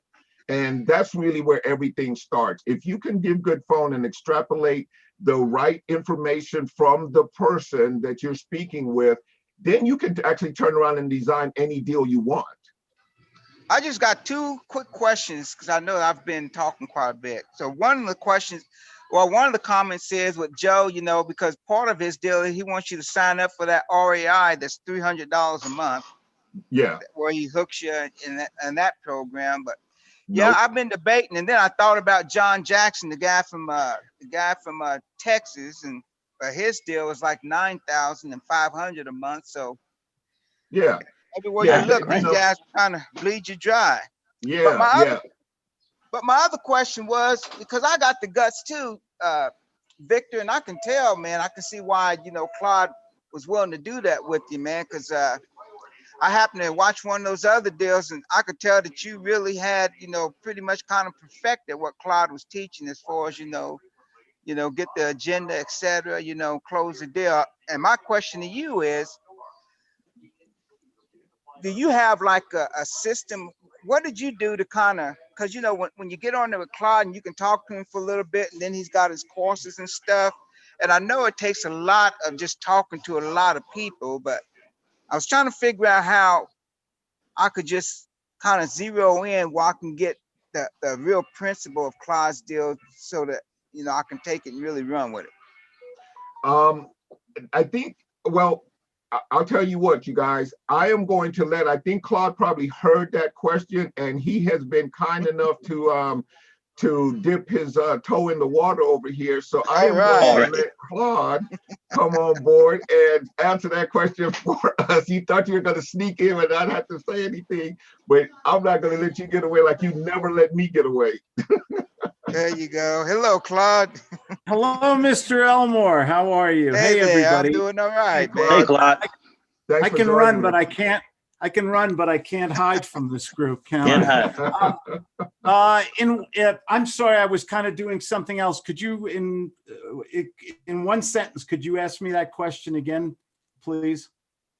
Yeah, it's like I can tell, from one of the other programs that I heard, that you, the Wednesdays when Victor is talking, and just like Felipe, those guys, I can tell they've really perfected your, the way that your program. And like say, when I talk to people, the qualifying, the agenda and stuff like that, I was trying to figure out if they had a technique that helped them to really get the principle of your program. I mean, do they have like the mind map set in there when they talk to people where they knew I got to get this, I got to get this, I got to get this in the conversation to kind of start honing in, perfecting how, because I know that I've talked to different people and I've gotten all these different courses, but the key is to being able to talk, is being able to sell yourself. So I know that's where I'm missing, being able to perfect the way I'm talking to people. So basically, what we're talking about is how do you perfect your sales skills? How do you hone your sales skills to such a degree where you're making money? Right. You want me to tell you the truth or just make you feel good today? Truth all the way. Truth all the way. To me, because what everybody else has gone through here, I've gone through it. The gurus, the seminars, the products, the purchases. I've done all that too. I've got reams of it. I got boxes and storage centers. Okay. On all this stuff. I love information. We're all junkies. And the key to me, the shortcoming that I had, because I was working hard, I was learning all the techniques, the strategies. Hell, I went 4.5 years to law school. I learned about contracts. I have a degree. I got a degree back there on the wall from law school. So I did all the things, but I still wasn't making money. And why do we go into this thing called real estate? To make money. And, to have a quality of life. The missing link for me was sales. And that's my mantra. That's my soapbox. You guys heard me. I'm always blathering about sales, persuasion, knowing how to converse with people, not sounding like that robotic scripted sales guy that we all hang up the phone on and everything. So how do you get good at this, I think is your question. I talk to people every day. I practice this wonderful, what Victor and what Justin are doing here, because I know you guys do a lot of role playing. To me, you've got to get to a level of competence by practicing every day. This is it. I'm trying to give you the kernel of truth here that changed my life financially. I practice sales every day. I kind of do an analysis on when I get off the phone with somebody, I do an analysis. I record myself in a lot of cases. Okay, what did I do right? What did I do wrong? Did I chicken out? Should I have asked a question and oh, why didn't I ask him this? Or why did I let him manipulate me and pick my brain for 50 minutes?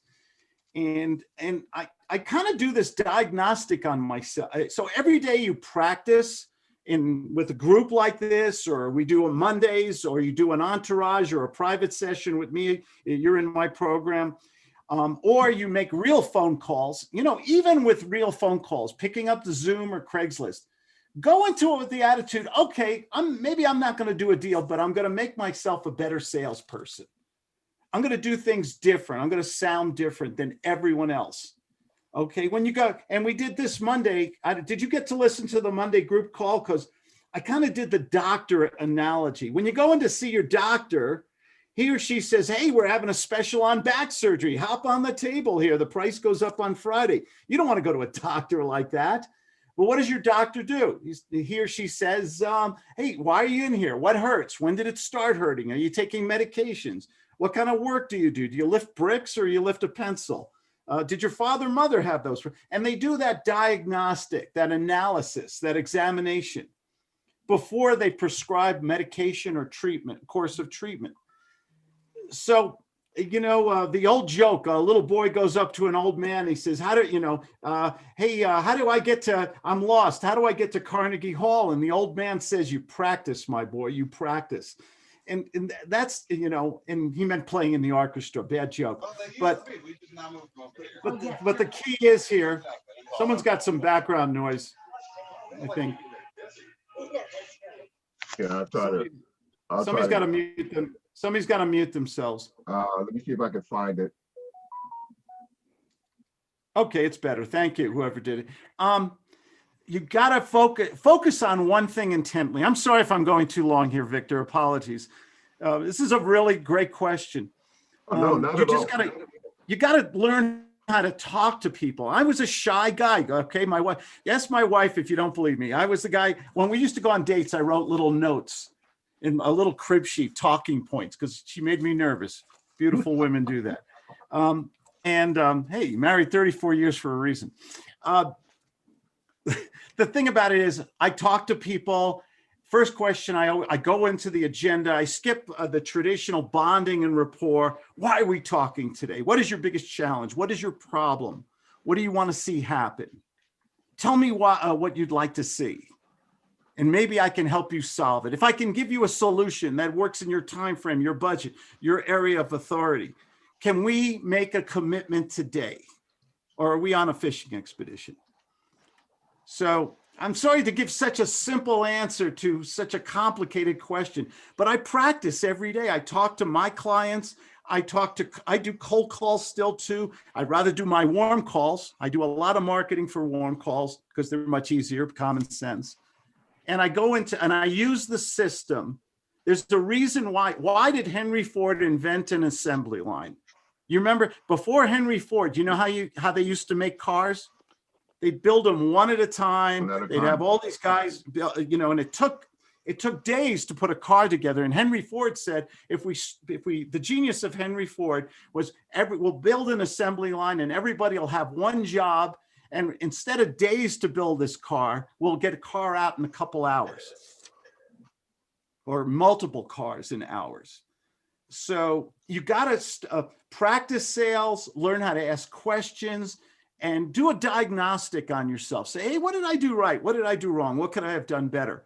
And slowly your confidence will build and you'll do more deals and make a hell of a lot more money. That's really my story. That's it. Sorry I went so long.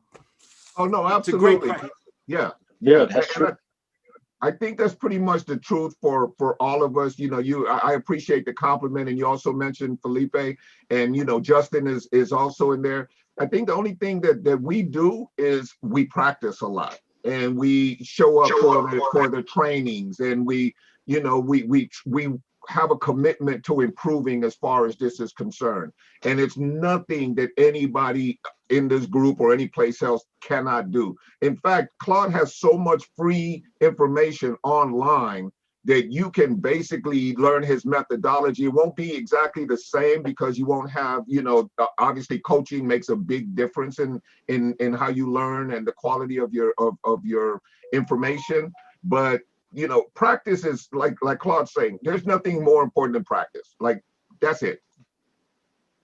So when they go to you and they say, well, and the prospect has a default system. They have a wonderful system. They want a lot of information for free. And most salespeople will say, oh, good, I got an interested person and I'm just going to answer all their questions. Yeah. And then inevitably the prospect says, oh, this person has all the time in the world and they're willing to give me all this free information. And now I'll think about it. Maybe I'll call up somebody else, a competitor, and use that information to beat them up now. That doesn't help you get to the close.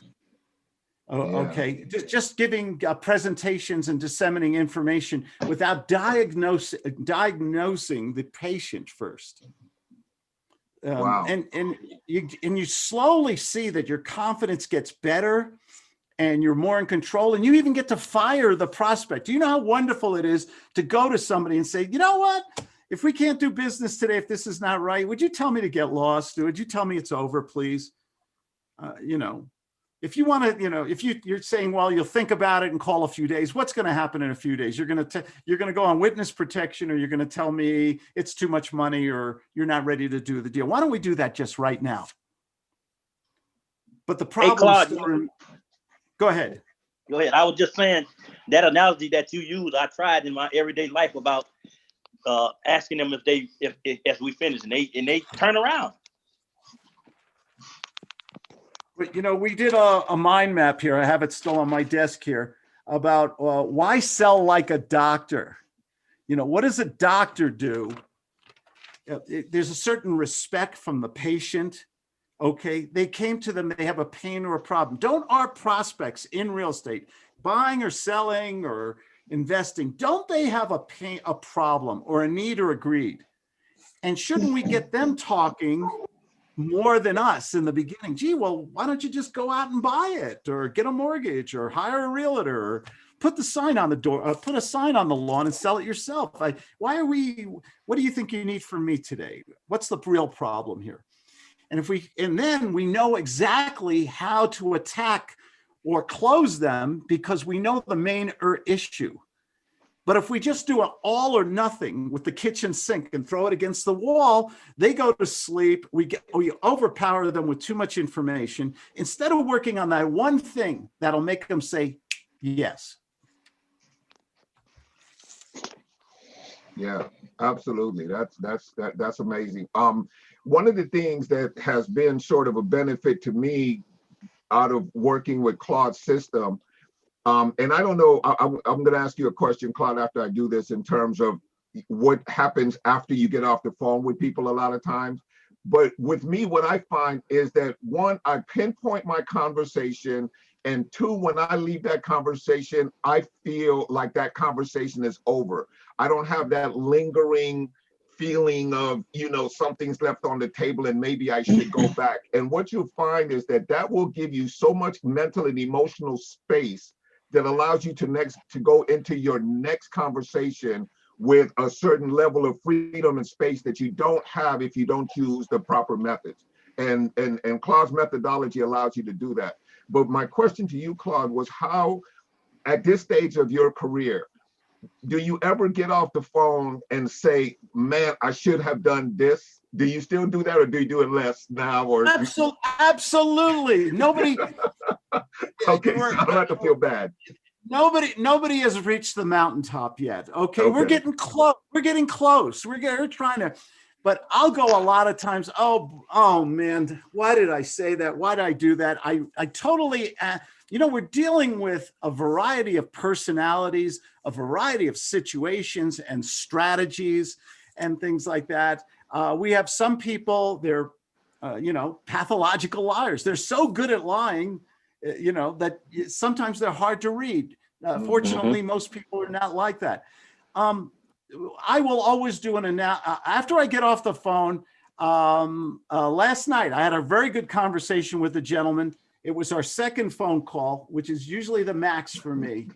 And I said, you know what? It's only 50-50. We have another follow-up appointment today. I said, I got about a 50-50 chance with this guy because I think it's a money issue still. We still haven't dealt with the money. And I tried to resolve that with him, but I didn't get a commitment from him. So I make mistakes all the time. No, but I'll tell you right now, I'm making a lot more money today than I did 30 years ago when I was just doing a numbers game, you know, just knocking on doors, giving the same old script, no strategy, no psychology, no redirection or anything like that. So I think part of the process is do a diagnostic. What did I do right? What did I do wrong? If you didn't close them.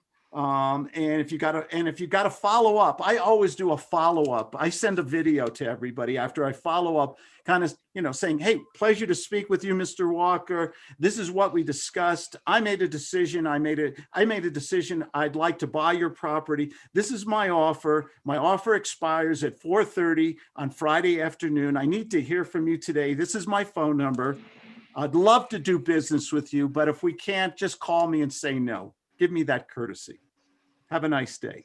Something like that. I really do that. And I try to do it on, I record in Zoom because when you do a separate recording in Zoom, it puts it, you can do it'll give you either an audio message or a video message, which can be easily opened by anybody on any system. That's one of the really good technological aspects of Zoom, by the way.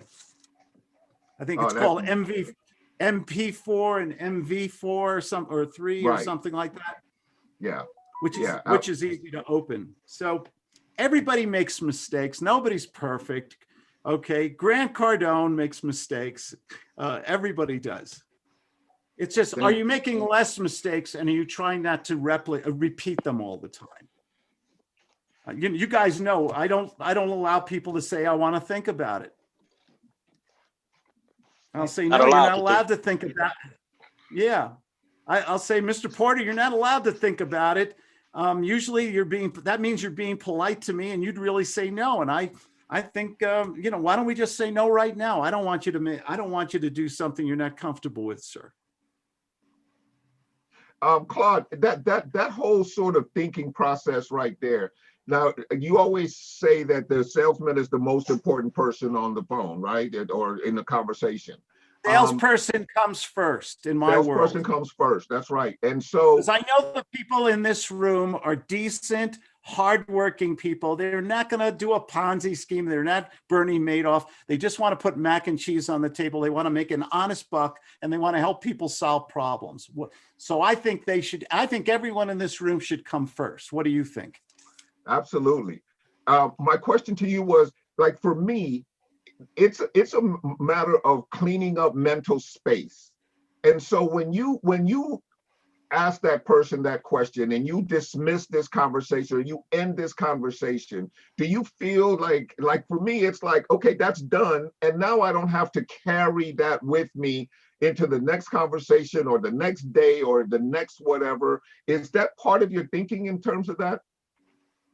Actually, it's a strategy. What happens when how many times in your life have you had a salesperson say to you, Mr. Walker, you know, so glad you came here to ABC Cadillac. You know what? You don't have to buy this car today. Maybe you shouldn't buy that car. That 1984 Hyundai is still running. Listen, you have a good day, sir. We're not going to do business today. What happens when you reject somebody? What happened? Be a little empathetic. What's going on in their mind when you reject them? Have they ever heard that before? Nope. Loss. Yeah. The fear of loss now starts to kick in, and it's like, well, you know, first of all, you know, what gives you the idea that I can't afford this thing, and now pride kicks in, and you know, all sorts of things start to happen. Listen, you've got nothing. If you know in your heart and soul after a while that you're not making any headway with that prospect. So the best thing you can do is what we call a guts move, a little shock and awe. And you go to them and say, look, doesn't sound like listen, you don't have to say you want to think about it or you're going to get back to me. 99% of the time, I never hear from people again. And I don't want you to feel that kind of pressure, sir. I don't sell like that. but you came to me with a problem. You said that you needed to buy a home, sell a home, invest in a home. I'd like to help you solve that problem today, but it doesn't sound like we're making any headway. What do you need from me in order for us to make a commitment right now? What's missing, sir? Help me out, please. I mean, that's pretty honest dialogue, isn't it? Yeah, yeah. And it took me a long time to understand how does that person think? What's going through their mind? How do I regain control of the selling process? And if nothing is going to happen and they're giving me, I'll think about it, send me information, call me in 2 weeks, the best thing I can do is fire them, but then wait for their reaction and then repair it and get back to the truth. Mm-hmm. This is $1 million selling, people. This is good stuff today. Yeah. This is good stuff. So I hope I answered that. Is that what you were looking for? I hope that was as honest an answer as I could give. Yeah, absolutely. Yeah, absolutely. We're just basically trying to get what the mindset is, where we want to go with it, how it's actually going to benefit us to be having this methodology at our disposal, and how we can actually use this to not only our own benefit, but to their benefit at all. Because you're actually doing them a favor as well by letting them off the damn hook. And look, going about your business. I'm not here to, to create a nest in your brain. I'm here to solve your problem. I love an honest dialogue with people and say, look, if we're not going to do business, let's say it's over. If you can't say it, I'll say it. But the problem still remains. You want to buy a home, sell a home. You don't know how to finance the home. You want to do a rent to own. You want to do subject to. You get back to the core issue. And then you find out, well, what's the real reason we're not doing business today? Is it a money issue, a time issue? Did he already make a commitment to somebody else? We got to get to the truth eventually. But this lingering type of selling, oh, call me later, do this or that. Does it ever really work? No. Does it ever really work? Before I go, Philip Montoya had a question for me. Is there enough time for him to ask that question still? Absolutely, yeah. My question was, I've been hearing a lot of gurus out there saying about there might be a tsunami of foreclosures or recession coming. And as a newbie, how could I or the other people here get prepared for something like that? What strategies should we be concentrating on, or is it all of the above, or how should we get prepared? We have something like that. Yeah, the very simple. So how should we prepare for a probable or possible recession? Right. I only know two things about prognostication, predictions in real estate. Real estate goes up and it eventually goes down, and then it goes back up again. Through my lifetime, I've seen it happen several times. Nobody knows exactly when. We didn't know about the pandemic. We didn't know about 2008. We didn't know about 9/11. Nobody knows when or how it's going to happen. Okay. What did they do in 2008 when that crash? Or what did most investors do? What do they concentrate on when 2008 hit? Well, when I bailed, Claudia and I had a lot of properties, mostly in Southern California, a lot of properties that we were doing rent to owns with, and we sold a majority of our properties. We kept a few of the really good ones. But I was getting very scared. As you remember, in 2007, Obama was elected president, but him and George Bush and the bankers were all having these meetings. Well, I was getting real nervous about the banking industry. They were refinancing anybody who could respirate. Sometimes people were refinancing their home 4, 5, 6 times. Sometimes they were giving them 120 or 30% of value. You remember they'd give them a new mortgage and then they'd give them a HELOC line of equity credit card or debit card. Remember that? That made me very nervous because you can't just keep printing money forever. Right. And so what we did, I'm a pretty conservative investor. The properties I held, I made very good money on them already. And I think Billy Crystal said, it's not how much you make, it's how much you get to keep. So I got cautious, and we liquidated a lot of those properties. And so like coming into 2008, we were, I don't want to sound like I have a crystal ball or anything. We were pretty lucky or smart or a little of both there. The simple answer to your question, however, is who cares? Okay, my attitude is good times or bad. Some people always make money. I shared this with my group on Monday. And I don't want to sound like a jerk, like a braggart, but this September was the best September we've had in 15 years. Okay, financially, I mean, making money. We chart this every year. How much did we do in October and November? This September, my word of honor, guys, it was the best. Now, that to me is, what am I doing different today that I did 15 years ago when I made half as much money? I'm a better salesperson. I'm a better marketer today. So no matter what bad stuff is going to happen, if you have the sales and marketing skills, somebody is going to need to buy a home. Somebody's going to need to sell a home. Nobody stopped eating in 2008. We didn't go out and have, maybe we didn't have as many filet mignon dinners at Ruth Chris Steakhouse and we switched to mac and cheese. We didn't stop eating, did we? Or maybe not as many people were buying the, what do they call them? McMansions, Victor? Yeah, okay. But maybe they bought a smaller condo or a smaller house in a different area. So change is inevitable. God, I'm so long-winded today. I'm sorry. Change is inevitable. The thing is, do you have the skill set and are you able to adapt to this changing environment so that you can still make money? What do great entrepreneurs do when things change? They change they adapt to the changes. Okay, so marketing is a major player then. Marketing is always a major. Marketing. Get yourself out there. And I heard you guys earlier talking about marketing, and I've always focused. The last couple of years, I focus intensely on virtual attraction through social media marketing. I rather have Google send me a check every month on all the videos I do. Okay, I just right now, I just made 15 new videos. They're all scheduled all through October, going into November. People see those videos. I'm hoping they're going to call me, text me, or go to my webpage. Okay, so that I can attract quality. I still can make cold calls. Okay, I still get referrals and things like that. But that consistency word.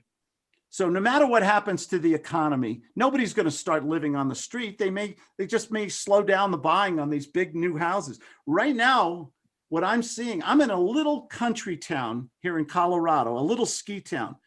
There's no inventory here. The developers are, as fast as they can build, pardon my language, ladies, they're building shit shacks for $1 million. Mm-hmm. And people are waiting online to buy them and move in. Mm-hmm. Mm-hmm. And I think that has to do with the culture shift we're going through. We're going through a culture shift right now. People are discovering that they can work from home. So why be in the city when they can be in the country or the suburbs?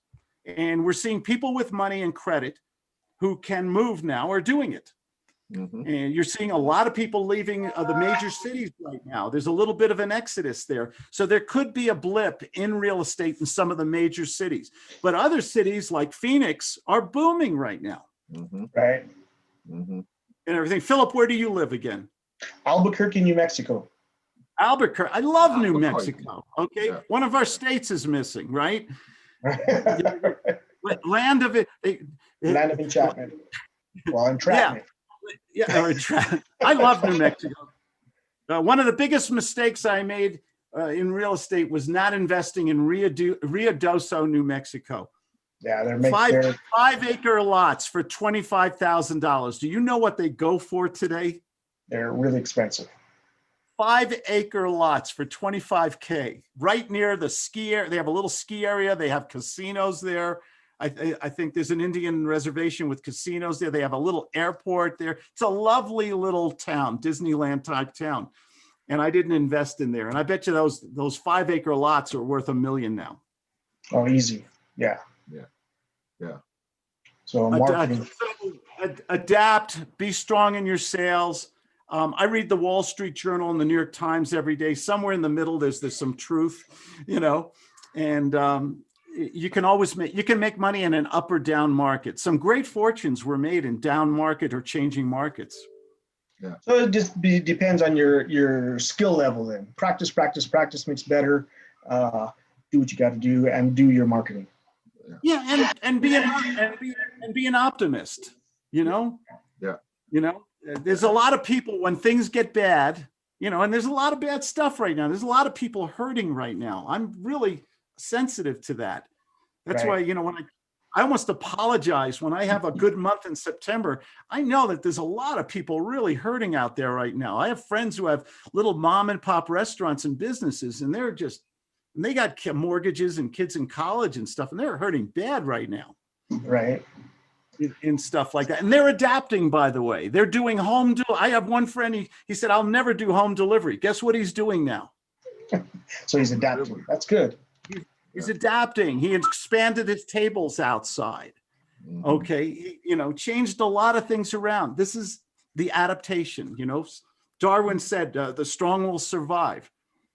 Right. Because they can adapt to their environment. We're in a pandemic environment. We're at a very, the politics is very nasty right now. We don't know where that's going to go into next year and everything.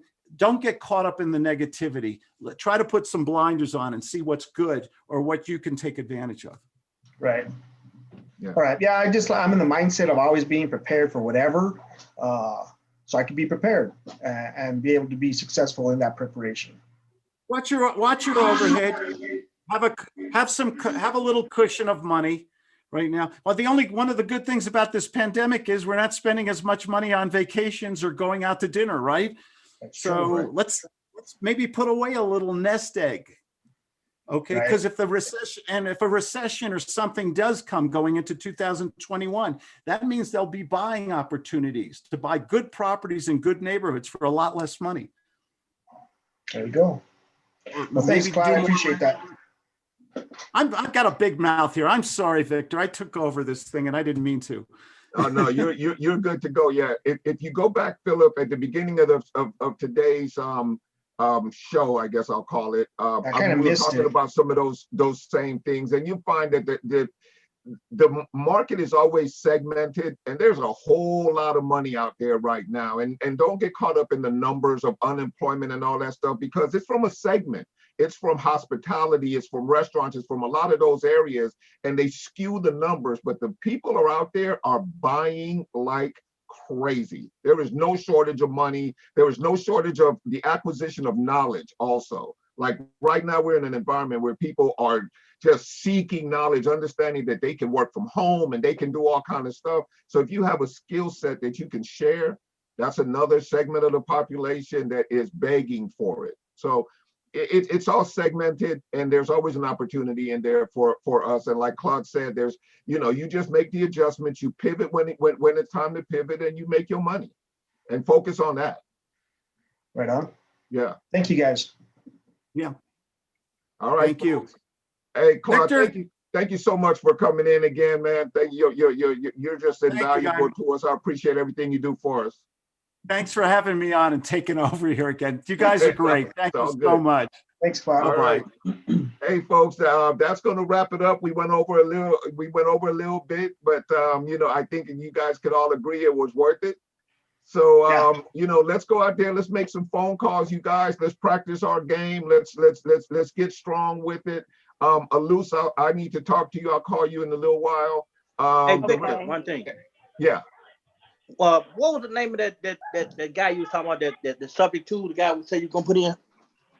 Pace Morby. Pace Morby. Who? Pace Morby. PACE Morby. Okay. Yeah. Check him out. He's got a bunch of really good free information online that will get you up to speed. Better. Okay, sounds good. Yeah. All right, guys. Hey, thank you guys for showing up and showing out. I really appreciate it. Thanks for all the great questions and all the great input, everybody. And we'll be back here next week, same bat time, same bat station. All right. Awesome. Thanks, Vic. You're welcome. Thank you, Victor. You guys have a great rest of the week, and let's go make some money, you guys. Bye-bye.